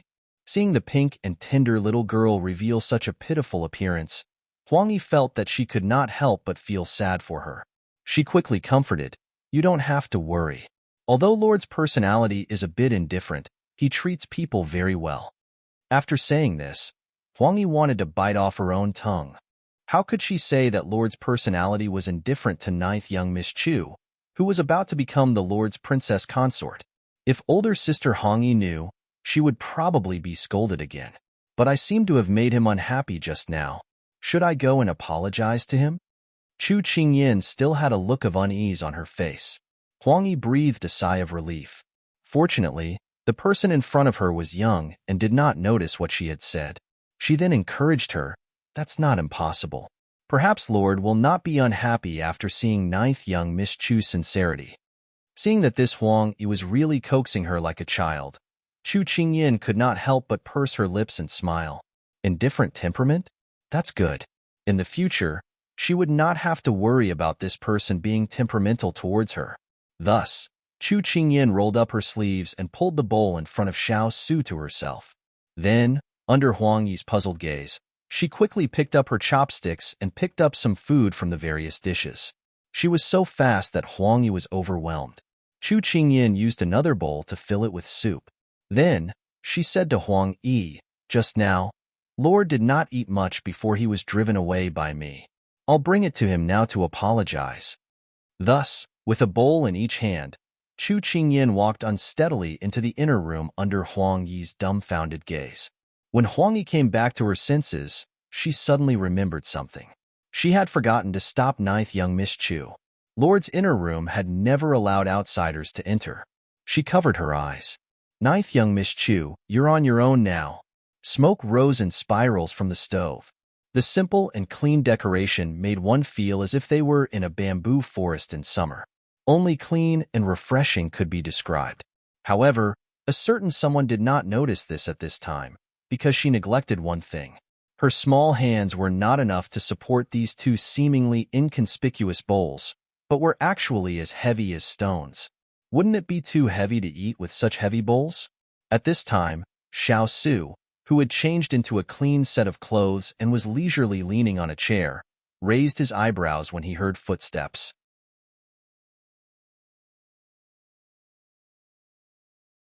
Chapter 35.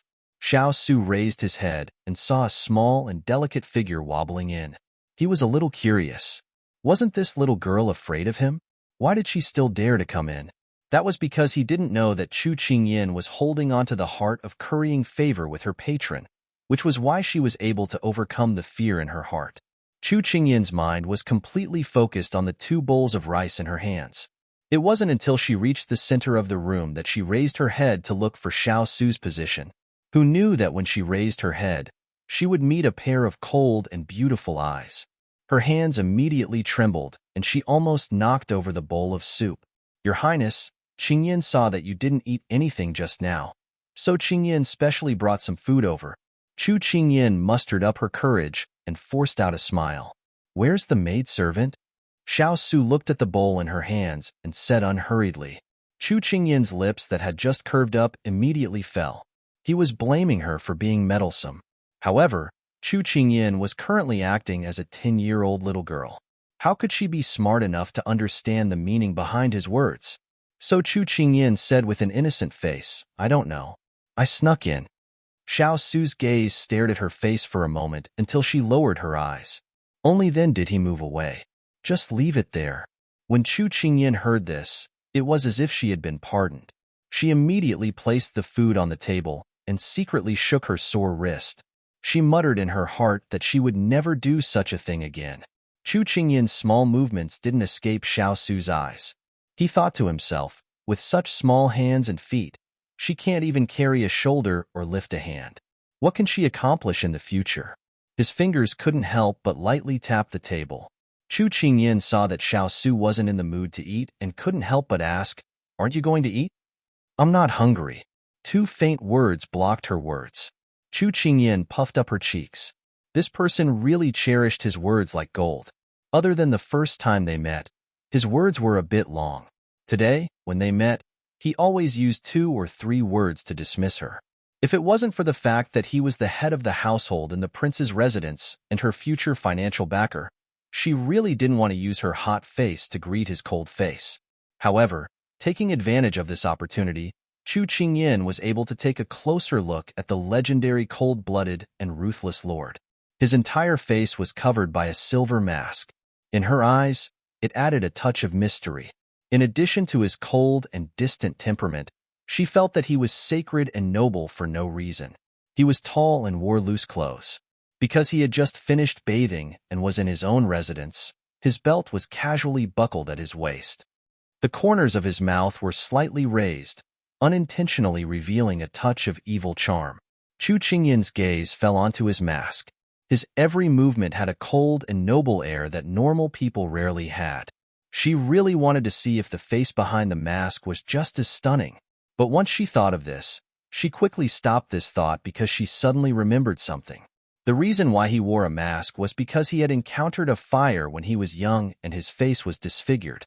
Chu Qingyin felt a sense of lingering fear in her heart. Curiosity really killed the cat. However, as a prodigy, having his looks disfigured was an extremely sad thing. In the modern realm, she had often seen people who were disfigured and accidentally crippled, causing their hearts to become twisted. She wondered if this was also the reason why this terrifying lord, who was rumored to be so ruthless and unreasonable, had been cursed at for behaving like this. If that was the case, He could be considered a pitiful person. Although Xiao Su had only diverted a bit of his attention to the girl in front of him, he could feel that she was somewhat dissatisfied at first. Then, he saw pity in her eyes. Xiao Su couldn't help but shift his gaze. Seeing her eyes staring unblinkingly at the mask on his face, his eyes couldn't help but turn cold. Just as he was about to open his mouth to chase her away, the little girl in front of him suddenly opened her mouth. "Lord, my name is Chu Qingyan. I'm new here. Please take care of me." The little girl opened a pair of big eyes and looked at him with a smile. Her voice had the unique sweetness of Jiangnan. Her tone was slightly raised, and there was a little bit of caution in it. He couldn't help but think of a furry kitten, and the coldness in his eyes melted a lot. Chu Qingyan laughed until her cheeks were stiff, but the person in front of her did not react at all. Chu Qingyan once again confirmed that this person was indeed cold and aloof. No, he was extremely cold and aloof. He did not even bother to say a single word. "You know how to read?" Xiao Su asked. Chu Qingyan once again couldn't keep up with the person in front of her, but she subconsciously shook her head. What a joke. She was just a 10-year-old girl who grew up in the countryside. How could she possibly know how to read? Even if she told him the truth, it would make him suspicious. She might as well deny it. "Play the zither?" Xiao Su continued to ask. Chu Qingyan stared blankly for a moment before shaking her head. She really didn't know how to do that. "Paint?" Xiao Su still asked expressionlessly. This time, Chu Qingyan slowly shook her head. It was obviously very normal that she didn't know how to read, but when it came from his mouth, why did she feel like she had no face to see anyone? After asking, Xiao Su changed his posture and leaned back on the chair. His tone was indifferent. "Then I can't give you any advice." Chu Qingyan raised her head to look at him. After thinking for a long time, she finally came back to her senses. This person was very cunning. She only said a sentence, "Thank you for your advice," and this person took it seriously. In the end, she felt so ashamed that she couldn't show her face. Seeing that the little girl was at a loss because of his teasing, Xiao Su's mood suddenly became much better. He stood up. "Then let's grind." What did he mean? Chu Qingyan completely didn't understand what this eccentric lord wanted to do. It wasn't until she saw him standing in front of the desk with a weasel brush in his hand that she reacted. She immediately trotted over and found the ink stick on the table. She added some water to the ink stick and began to grind it seriously. Xiao Su saw that she was very obedient, and his heart was somewhat satisfied. She wasn't even as tall as his chest. Standing by the desk and seriously grinding the ink stick, she was like a little page boy, obedient and quiet. However, this was Chu Qingyan's first time grinding, so it was very slow. She added too little water, so the ink didn't come out for a long time. Fortunately, Xiao Su wasn't in a hurry. He sat on the chair and picked up a book to read. Chu Qingyan saw this and sighed in relief. She gently wiped the sweat on her face. When she was done, she turned her head happily and said, "It's done." Xiao Su glanced at her, then picked up the weasel brush and wrote on the white paper that was spread out. She didn't know if it was an illusion, but Chu Qingyan kept feeling that his gaze seemed to have lingered on her for a long time. Just as she was feeling puzzled, a clear and cold voice was heard. "Xiao Su." Chu Qingyan turned to look at him. Why did this person call her name? It wasn't until her gaze fell on the paper that she understood that he was telling her how to write his name.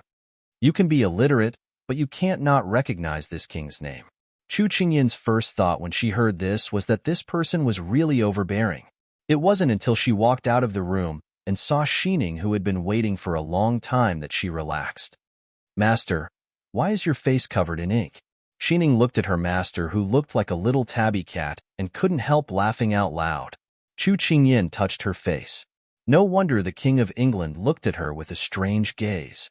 However, she turned back to look at the dimly lit main courtyard and gave a low laugh. Her performance today should be enough to make people feel that she was just a 10-year-old girl who didn't know the ways of the world. She could not understand that Xiao Su was testing her today. It was only because she was too young that he didn't pay too much attention to it. Once she entered a noble family, it was as deep as the sea. What she needed to do was to reduce her presence and not let people think about her. She pretended to panic and drop her chopsticks, splashing soup all over him. She anxiously apologized and carefully ground the ink, Chu Qingyin rubbed her chin. She never thought that there would be a day when she could compete with the best actress. Now she could peacefully live her life as a rice worm. It was a pity that there was always a higher mountain. Her little thoughts didn't escape a certain someone's eyes.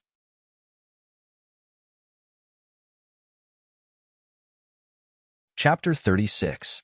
After meeting up with Xining, Chu Qingyin looked back at the deserted room and couldn't help but think of the scene just now.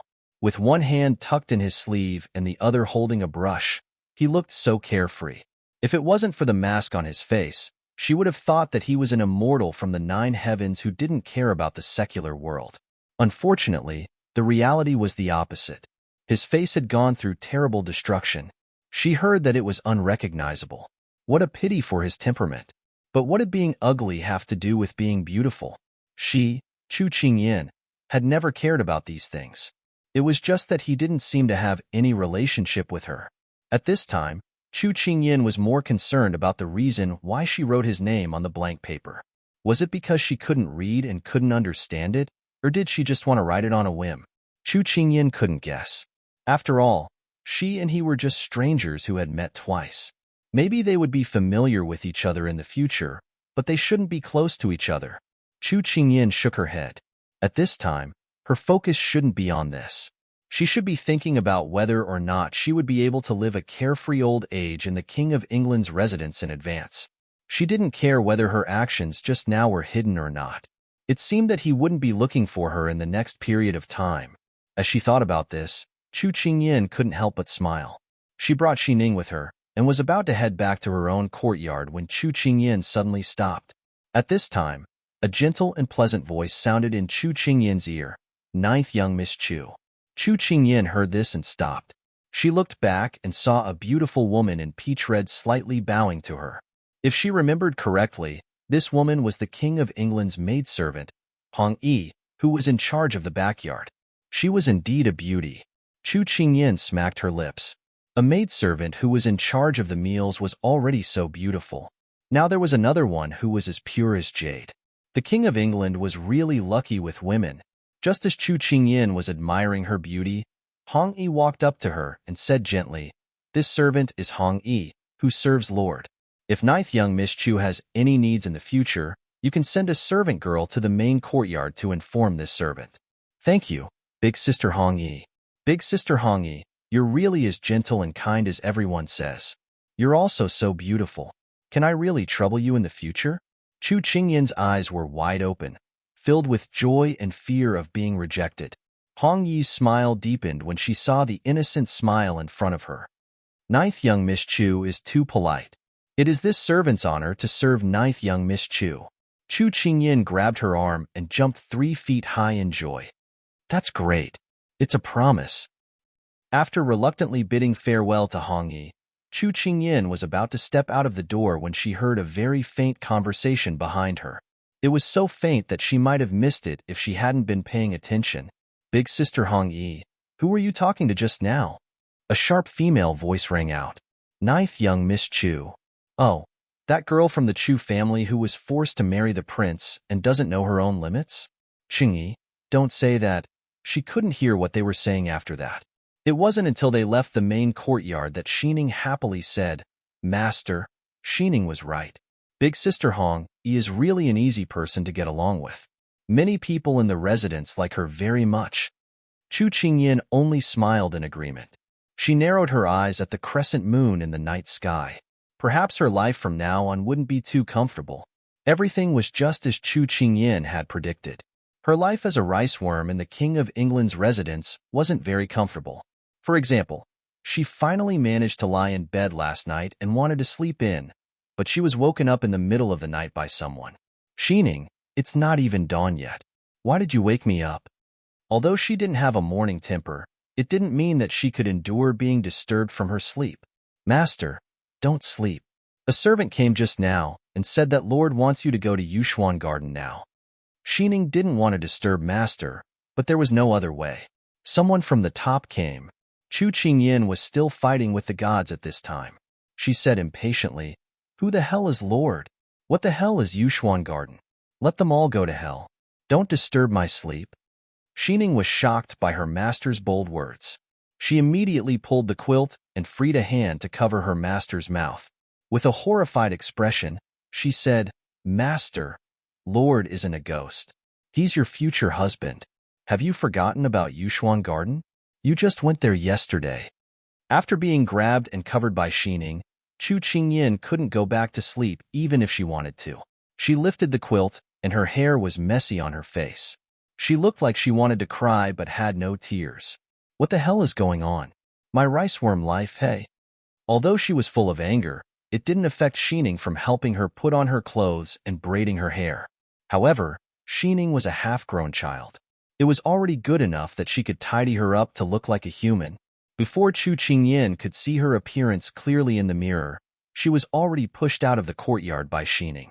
Chu Qingyin was dragged along by Xining as she ran, stumbling all the way. She secretly swore in her heart that if she went and the King of England didn't say anything bad, she would cry in front of him. Disturbing people's dreams was a heinous crime. The two of them arrived at Yushuan Garden and went straight into the room. "Greetings to Lord." Xining hurriedly knelt down and pulled her master, who was already dizzy and disoriented, hinting her to pay her respects. People under the eaves have no choice but to lower their heads. Chu Qingyin lowered her head and paid her respects. Puffed. Just as she stood still, she heard laughter. Chu Qingyin raised her head in confusion and saw Huang Yi covering her mouth and looking at her. At this moment, a knotty strand of hair fell from her forehead. She subconsciously touched it and felt something strange. She immediately turned to look at Xining. Sure enough, Xining's face was full of guilt. What kind of hairstyle did she give herself today? Was it a pervert? She even had the heart to die. Just at this moment, a familiar emotionless voice came from above. "Don't dawdle. What are you dawdling about for?" Chu Qingyin didn't quite understand, but when she raised her head and saw Xiao Su sitting at the dining table and looking at her coldly, she immediately understood. Could it be that he was waiting for her to eat? Sure enough, Huang Yi said with a smile, "Ninth young Miss Chu, quickly take a seat. Otherwise, the food will get cold. Lord still has to rush to the morning court later. It won't be good if the time is delayed." But just as Huang Yi finished speaking, her lord gave her a cold glance. Huang Yi immediately shut up and didn't dare to say anything more. But Chu Qingyin didn't notice this scene. She subconsciously looked at the still pitch black outside the window, and her heart thumped her chest and stamped her feet. Oh my God! He woke her up in the middle of the night just to have breakfast. What's wrong with him?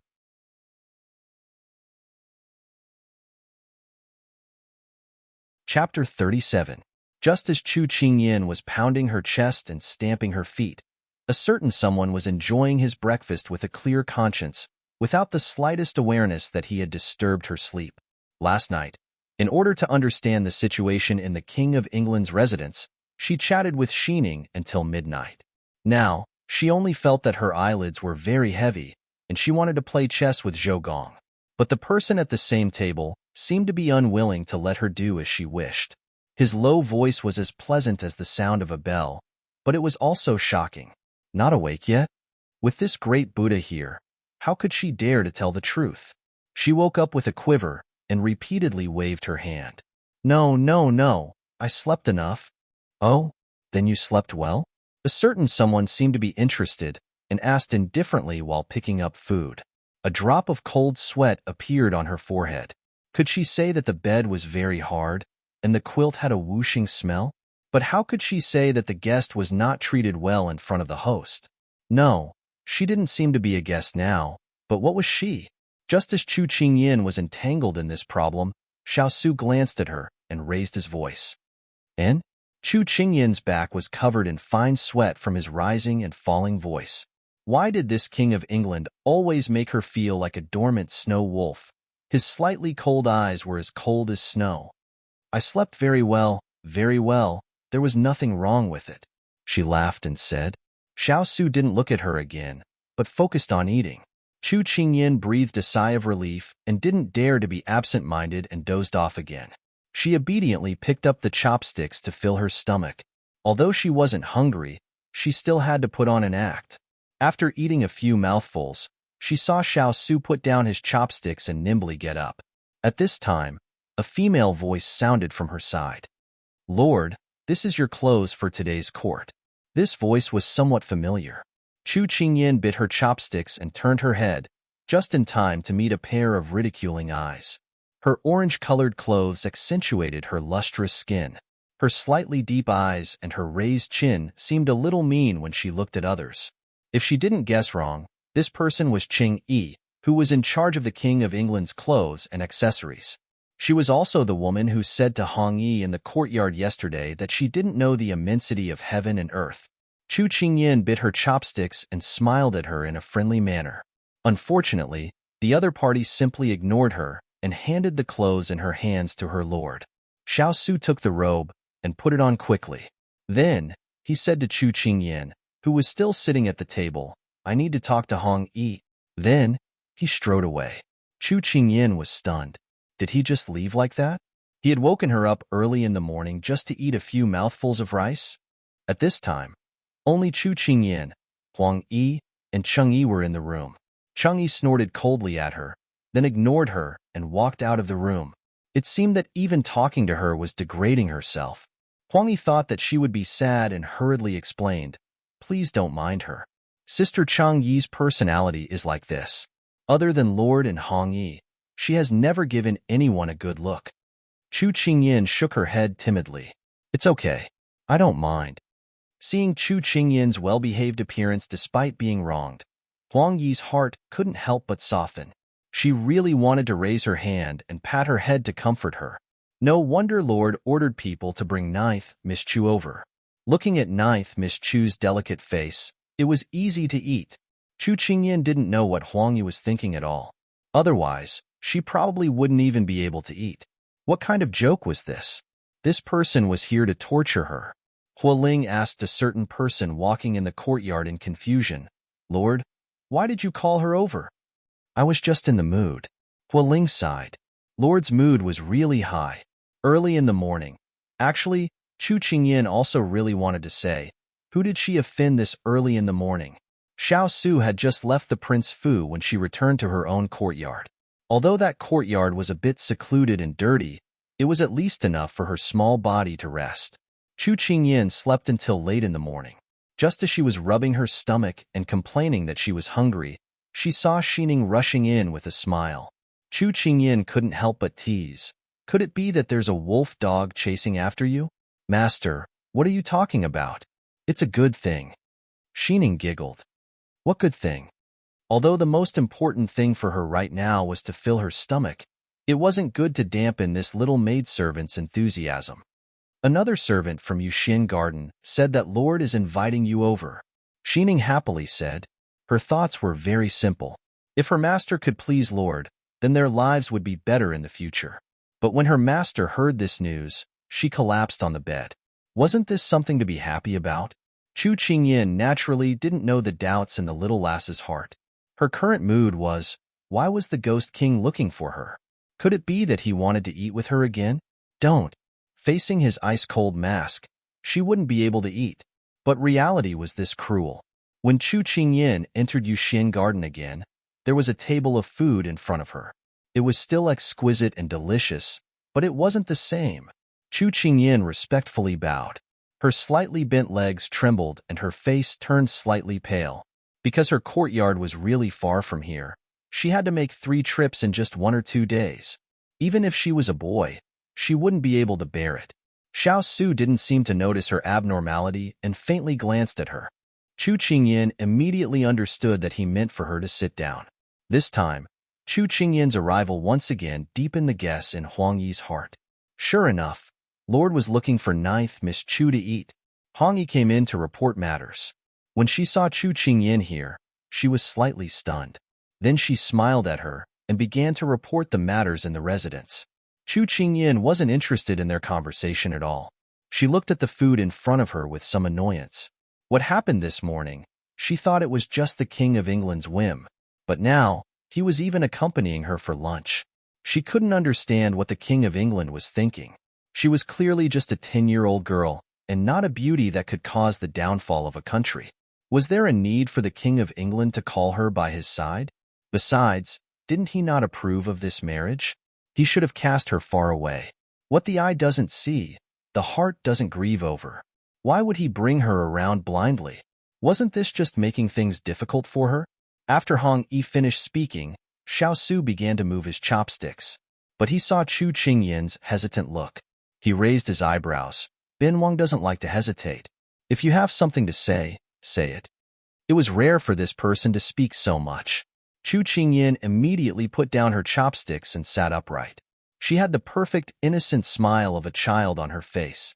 She asked expectantly, "Lord, can Qingyin eat with Lord in the future? You don't want it?" The temperature suddenly dropped, and his words were oppressive. Chu Qingyin didn't seem to sense the displeasure in his tone and cheered. "How can that be? It's Qingyin's honor to be able to eat with Lord. I can't be happier." Actually, her heart was wailing. "Bastard, I have to walk such a long distance every day. My calves will become thicker." How could Xiao Su not see the resistance in the depths of her eyes? He smiled slightly. "Chu Qingyin, let's see how long you can last."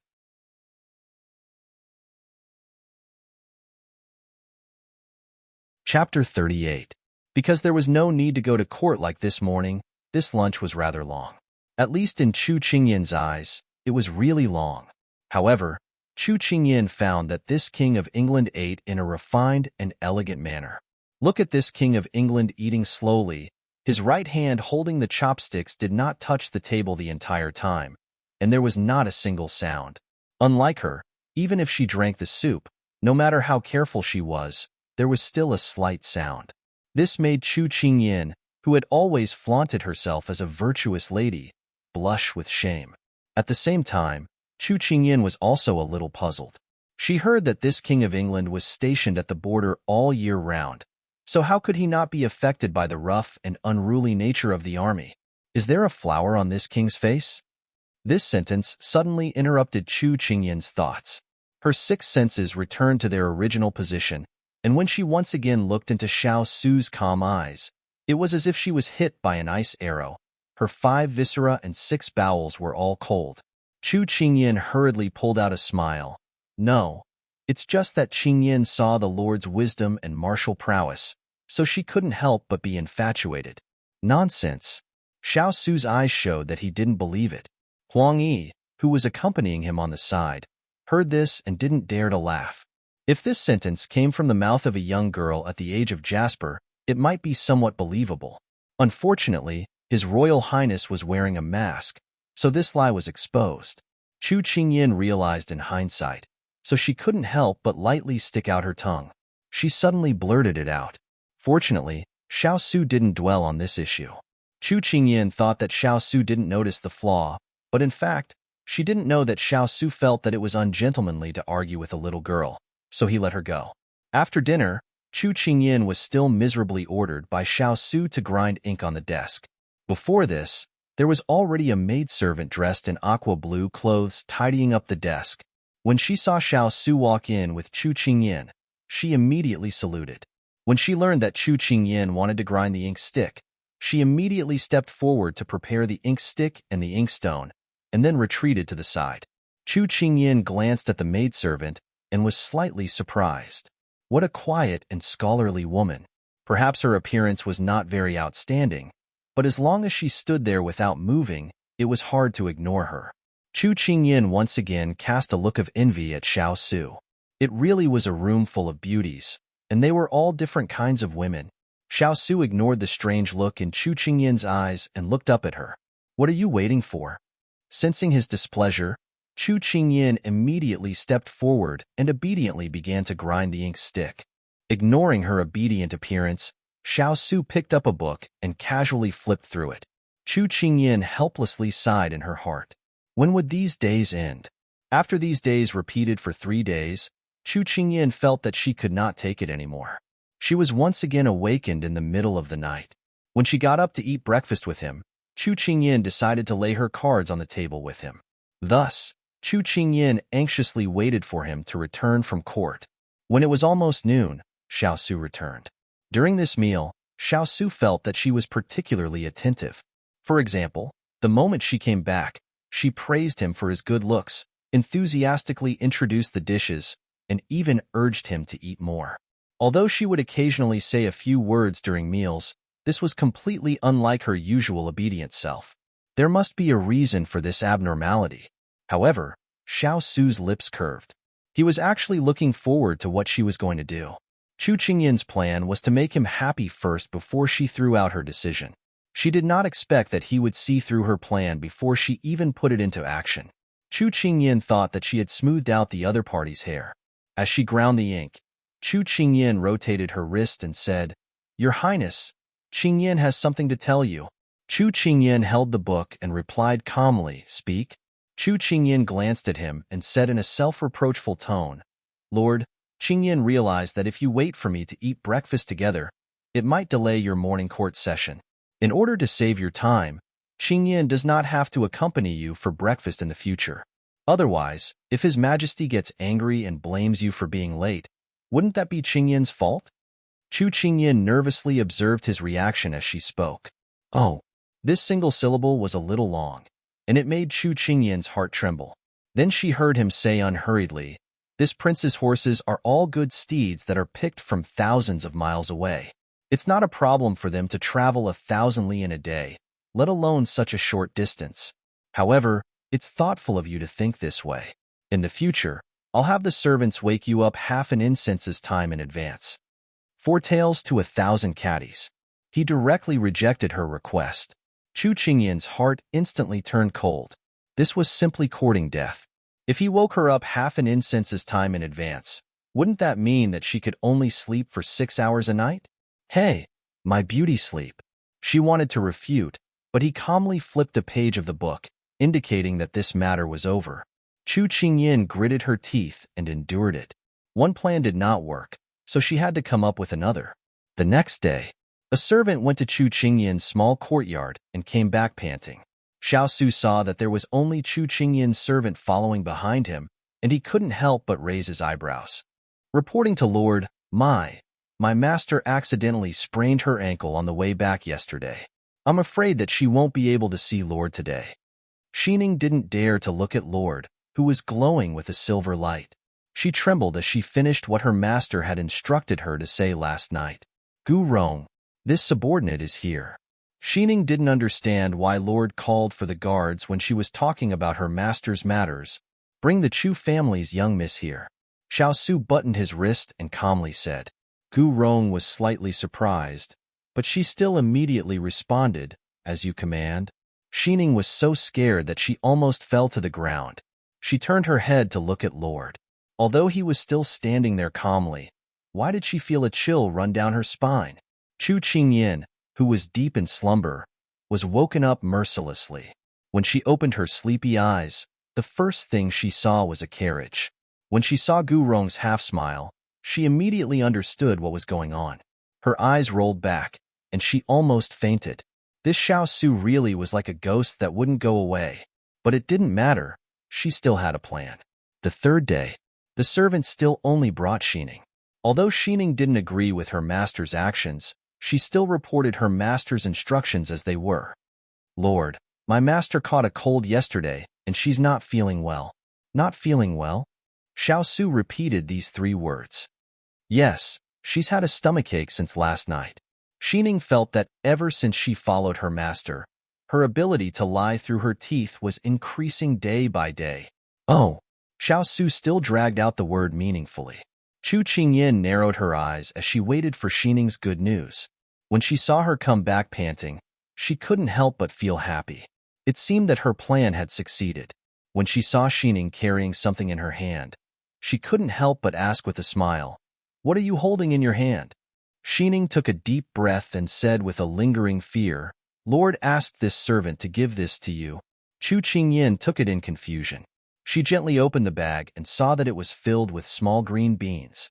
Croton.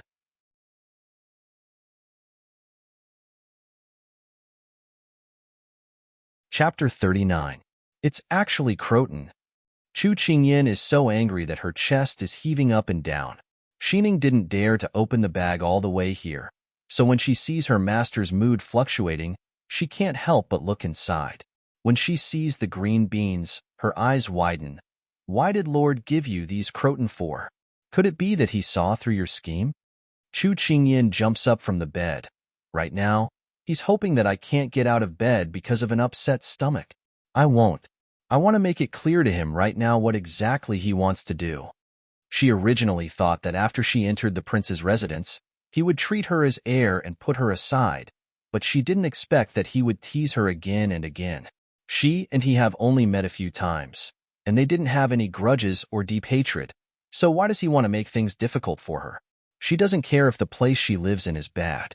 She also doesn't care if the place she lives in is far away. But why does he have to call her in front of him every day and torture her every day?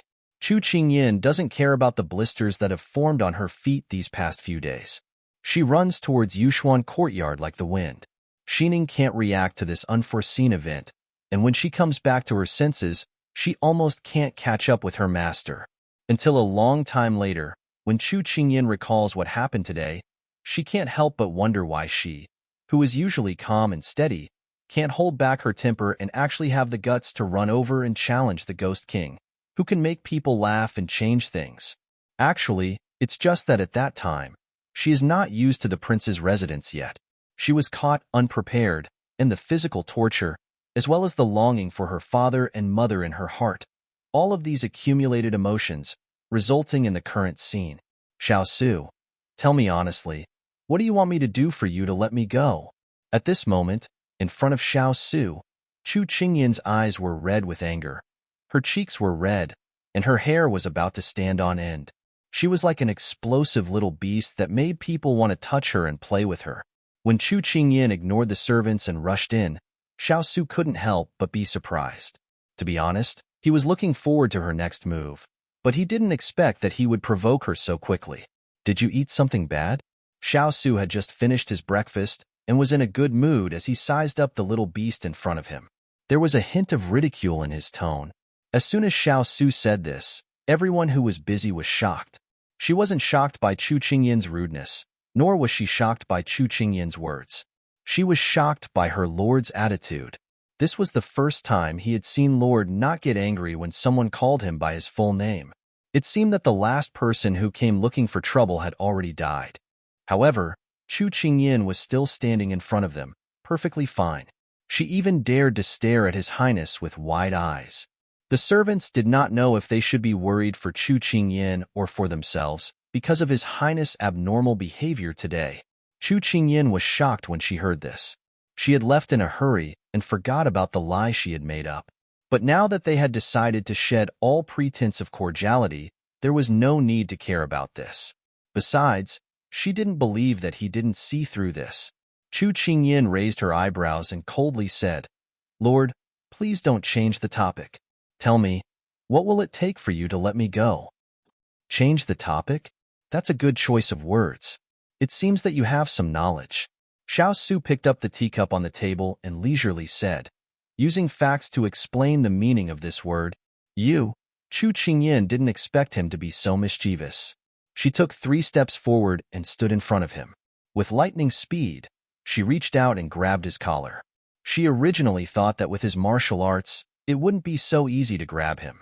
But in reality, it was much easier than her clothes. Huang Yi and the others immediately covered their eyes. It was over. The Chu family's young miss was throwing an egg against a rock. She didn't want to live anymore. But they didn't hear the prince's rage, nor did they hear the 9th young mistress of the Chu clan cry out in anguish. They couldn't help but spread open their fingers one by one and secretly peek through the gaps. They saw the 2 people, one sitting and one standing. One was furious and incredulous, the other was indifferent and had a faint smile. But they gave off a strange feeling of harmony. But this wasn't the main point. Didn't Lord have a serious obsession with cleanliness? He never let anyone touch a corner of his clothes. She remembered that a servant once made a mistake and grabbed Lord's sleeve and begged. Lord immediately pulled out his sword and cut off that sleeve, along with the servant's hand. But what was the situation now? Not only did Lord not punish Chu family's 9th young miss, he even spoke to her with a calm expression. Everyone froze on the spot. What was going on? Was there anyone who could explain the situation? Chu Qingyin was stunned at first, but then the corners of her mouth rose, revealing a sly fox's smile. She lowered her voice and leaned close to him. Unhurriedly, she gritted her teeth and said, "What are you planning in your heart? I don't believe that a mere girl from the declining Chu family is worth your scheming. On the other hand, as a dignified prince of a dynasty, there's no need for you to lower yourself to tease a weak and powerless young lady. Don't you think so? Unable to even truss a chicken?" Xiao Su glanced at her hand that was tightly gripping his collar. Chu Qingyin met his gaze, and her hand couldn't help but shake, but she still resisted the pressure and looked straight at him. "You're right. The declining Chu family is indeed not worth this prince's effort. And you're even more insignificant, so you're not worth this prince's lowering himself." Xiao Su didn't seem to see her hand as he picked up his teacup, his posture elegant and unrestrained. These words sounded like nonsense. Chu Qingyin pressed down on the bulging veins on her temples and resisted the urge to beat him up, even though she couldn't beat him. She let out a heavy sigh and calmly asked, "His Royal Highness, important things must be said 3 times. What will it take for you to let me go? This prince has never captured you, so how can I let you go?" Xiao Su glanced at her hand again, as if to say that the person in her hand was him. Chu Qingyin forcefully suppressed her anger and closed her eyes. "Don't be angry, don't be angry." Then she opened her eyes again and said with gritted teeth, "Don't you have anything you want to say right now?" "I do." Xiao Su's words made Chu Qingyin's eyes light up. She immediately focused on listening. "Hurry and say it. My neck is itching from your grip." He said those seemingly frivolous words with a serious expression. It was like she had gathered all her strength and staked it all on a single throw, only to hit a ball of cotton.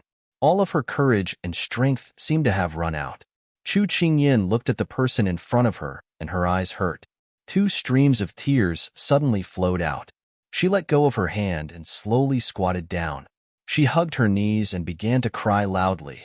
Everyone was stunned by this scene, including Xiao Su, who had always been calm and collected.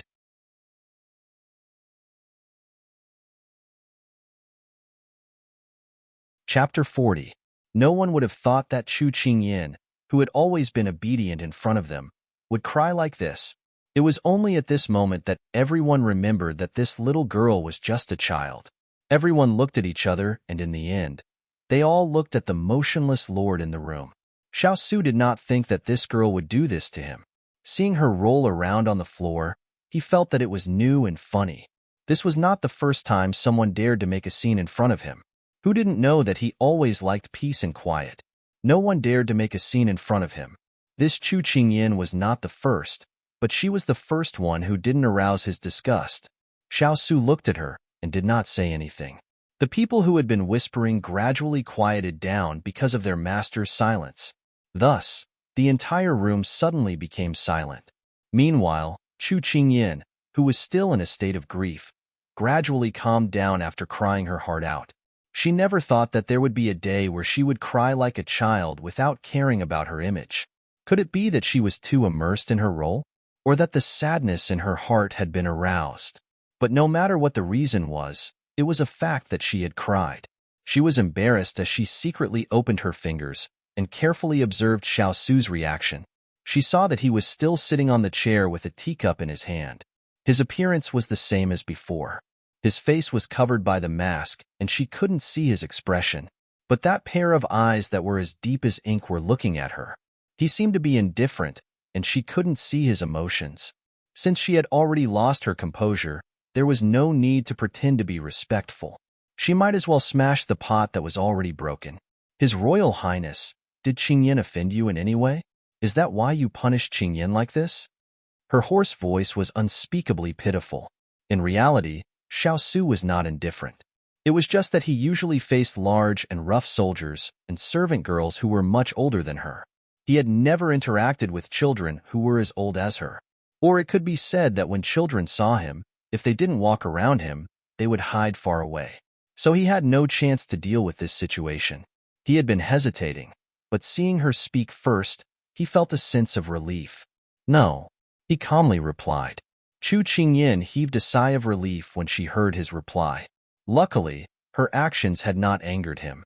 Otherwise, she would have been thrown out of the courtyard. It was one thing to be embarrassed, but what if everyone in the residence was a bunch of snobs who flattered the powerful and stepped on the weak?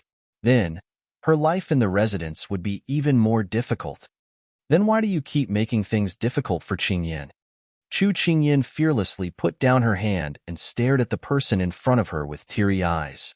Qingyan did not know when she had gained the courage to look the legendary cold-blooded and heartless ghost king in the eyes. However, she did not feel the coldness coming from him at all. He was clearly a cold and aloof lord. Why did people always make him sound so scary? Do you think that this king has the time to make things difficult for you?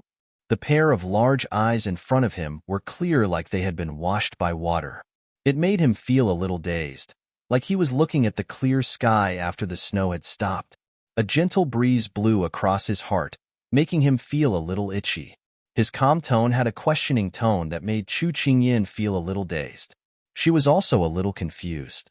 He did not need to make things difficult for her, but with those eyes staring at her, she felt like he was thinking of something, but she couldn't say for a while. However, Qingyan's hands were clenched into fists on both sides of her thighs. Since it was like this, there was only one explanation left. Qingyan did not know what her words would bring her, but she had no other choice. Everything had to be said out loud. She instantly raised her head with the courage to cut off all means of retreat before quickly hiding it in the depths of her eyes. Xiao was also stunned by her action. He thought in his heart, could it be that his plan had succeeded? His Royal Highness, Qingyan knows that you must be very dissatisfied with this marriage bestowed by His Majesty. After all, Qingyan has no talent, no virtue, no looks, and is young. My family is poor, so I won't be able to help you in the future. If you are dissatisfied because of this, Qingyan is very sorry, but this is not something that Qingyan can solve. Qingyan also doesn't want to enter a noble family at such a young age. Things that don't belong to Qingyan doesn't dare to take them.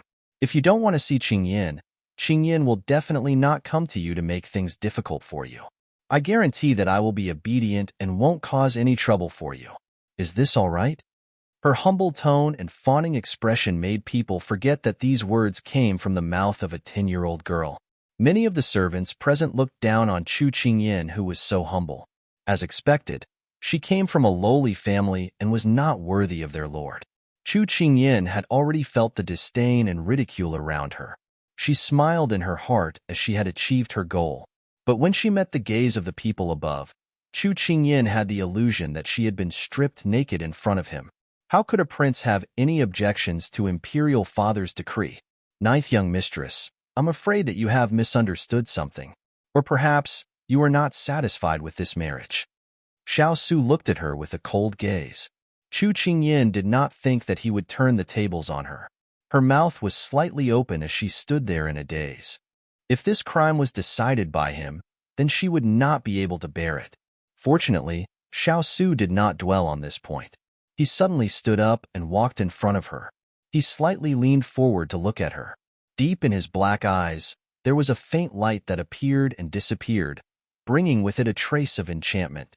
If there was a chance for you to leave the palace, would you dare to agree? Even his voice was filled with temptation. This opportunity was very tempting. But if she left the palace, wouldn't that mean that the bride would run away from this marriage? Wouldn't that mean that she would be defying the decree? Defying the decree would implicate 9 generations of the family. The Chu family did not have much to do with her, but she could not implicate her father and mother. Thinking of how he had tortured her before, he probably did not have any good intentions when he made this suggestion. She was almost bewitched by him. Qingyan immediately sobered up. Her face was filled with righteousness as she righteously shook her head. His Royal Highness, how could Qingyan not be satisfied with this marriage? As for the opportunity you mentioned just now, Qingyan had never thought about it and would never agree. That's really a pity. Xiao straightened his body and lightly said. He originally wanted to let her go, but unfortunately, she did not cherish it. So don't blame him. If Qingyan knew what kind of opportunity she had given up at this time, it would be too late for regrets. You don't want to get up early to eat breakfast with this prince? After the heavy blow just now, another heavy blow came.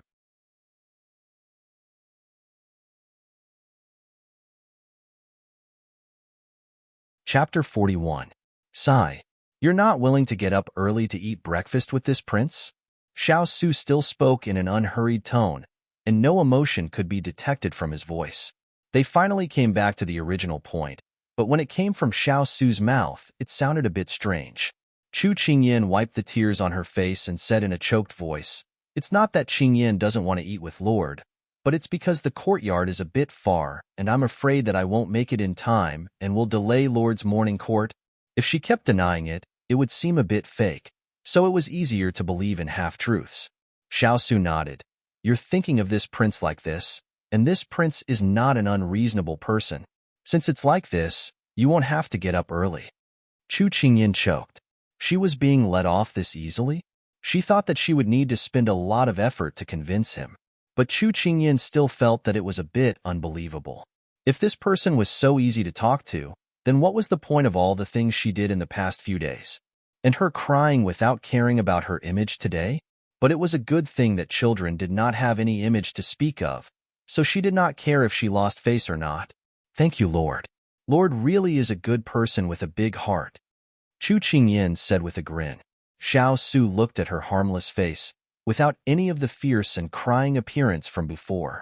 He understood that women were indeed one of the two creatures in this world that could not be offended. But he did want to tease her. Is that so? But this prince is not so magnanimous as to ignore being grabbed by the collar. Although this prince does not want to argue with you, this prince is still a prince of a country. If I let you go on like this, I'm afraid that someone will learn from you and embarrass this prince. Then where will this prince's dignity be? In the end, he still brought up the matter that she had purposely ignored. Chu Qingyan was a bit discouraged. What was to come could not be avoided. Qingyan lost her head for a moment. It's Qingyan's fault. Qingyan will accept any punishment without any complaints. Chu Qingyan's head drooped. She wanted to cry, but no tears came out. This was simply settling scores at an opportune time. The King of England was not someone to be trifled with. But this king doesn't seem to have the habit of arguing with a child. Xiao Su turned around and sat back down on the chair. The tea on the table had already been changed. He picked up the teacup and lifted the lid with one hand. Through the smoke from the tea, he looked at the petite girl. If you can find a reason to convince this king to let you go, then this king will let bygones be bygones. Chu Qingyan was surprised by his sudden change, but worried that he would change his mind at any time. Chu Qingyan focused on thinking of a way to deal with it. This king is not a very patient person, so the threat behind was self-evident.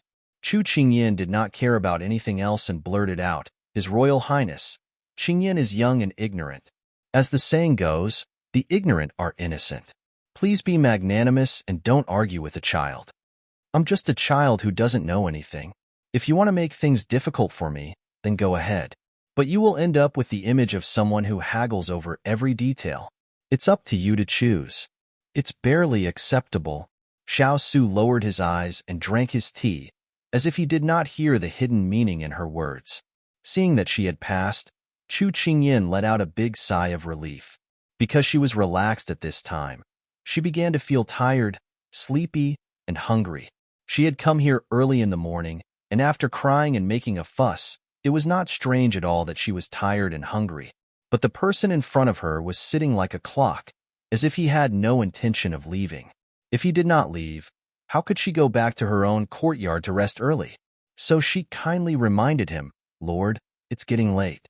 Are you still not going to morning court? Everyone suddenly glared at her with this question. Chu Qingyan was startled.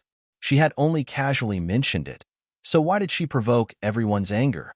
Just as she was scratching her head in confusion, the person in front of her slowly answered her question. This king does not need to go to morning court during this time. It was like a bolt from the blue. Even when she walked out of Yuxian courtyard, she was still in a daze and her footsteps were unsteady. Xining did not know what happened to her master inside, but when she walked out, she looked like she had lost her soul, giving people the illusion that she had nothing left to live for. At this time, she stared at her master, who was afraid of doing something stupid, and suddenly squatted down while supporting herself against the wall. She quickly followed and heard her master mumbling to herself, Bastard, I want to draw a circle to curse you.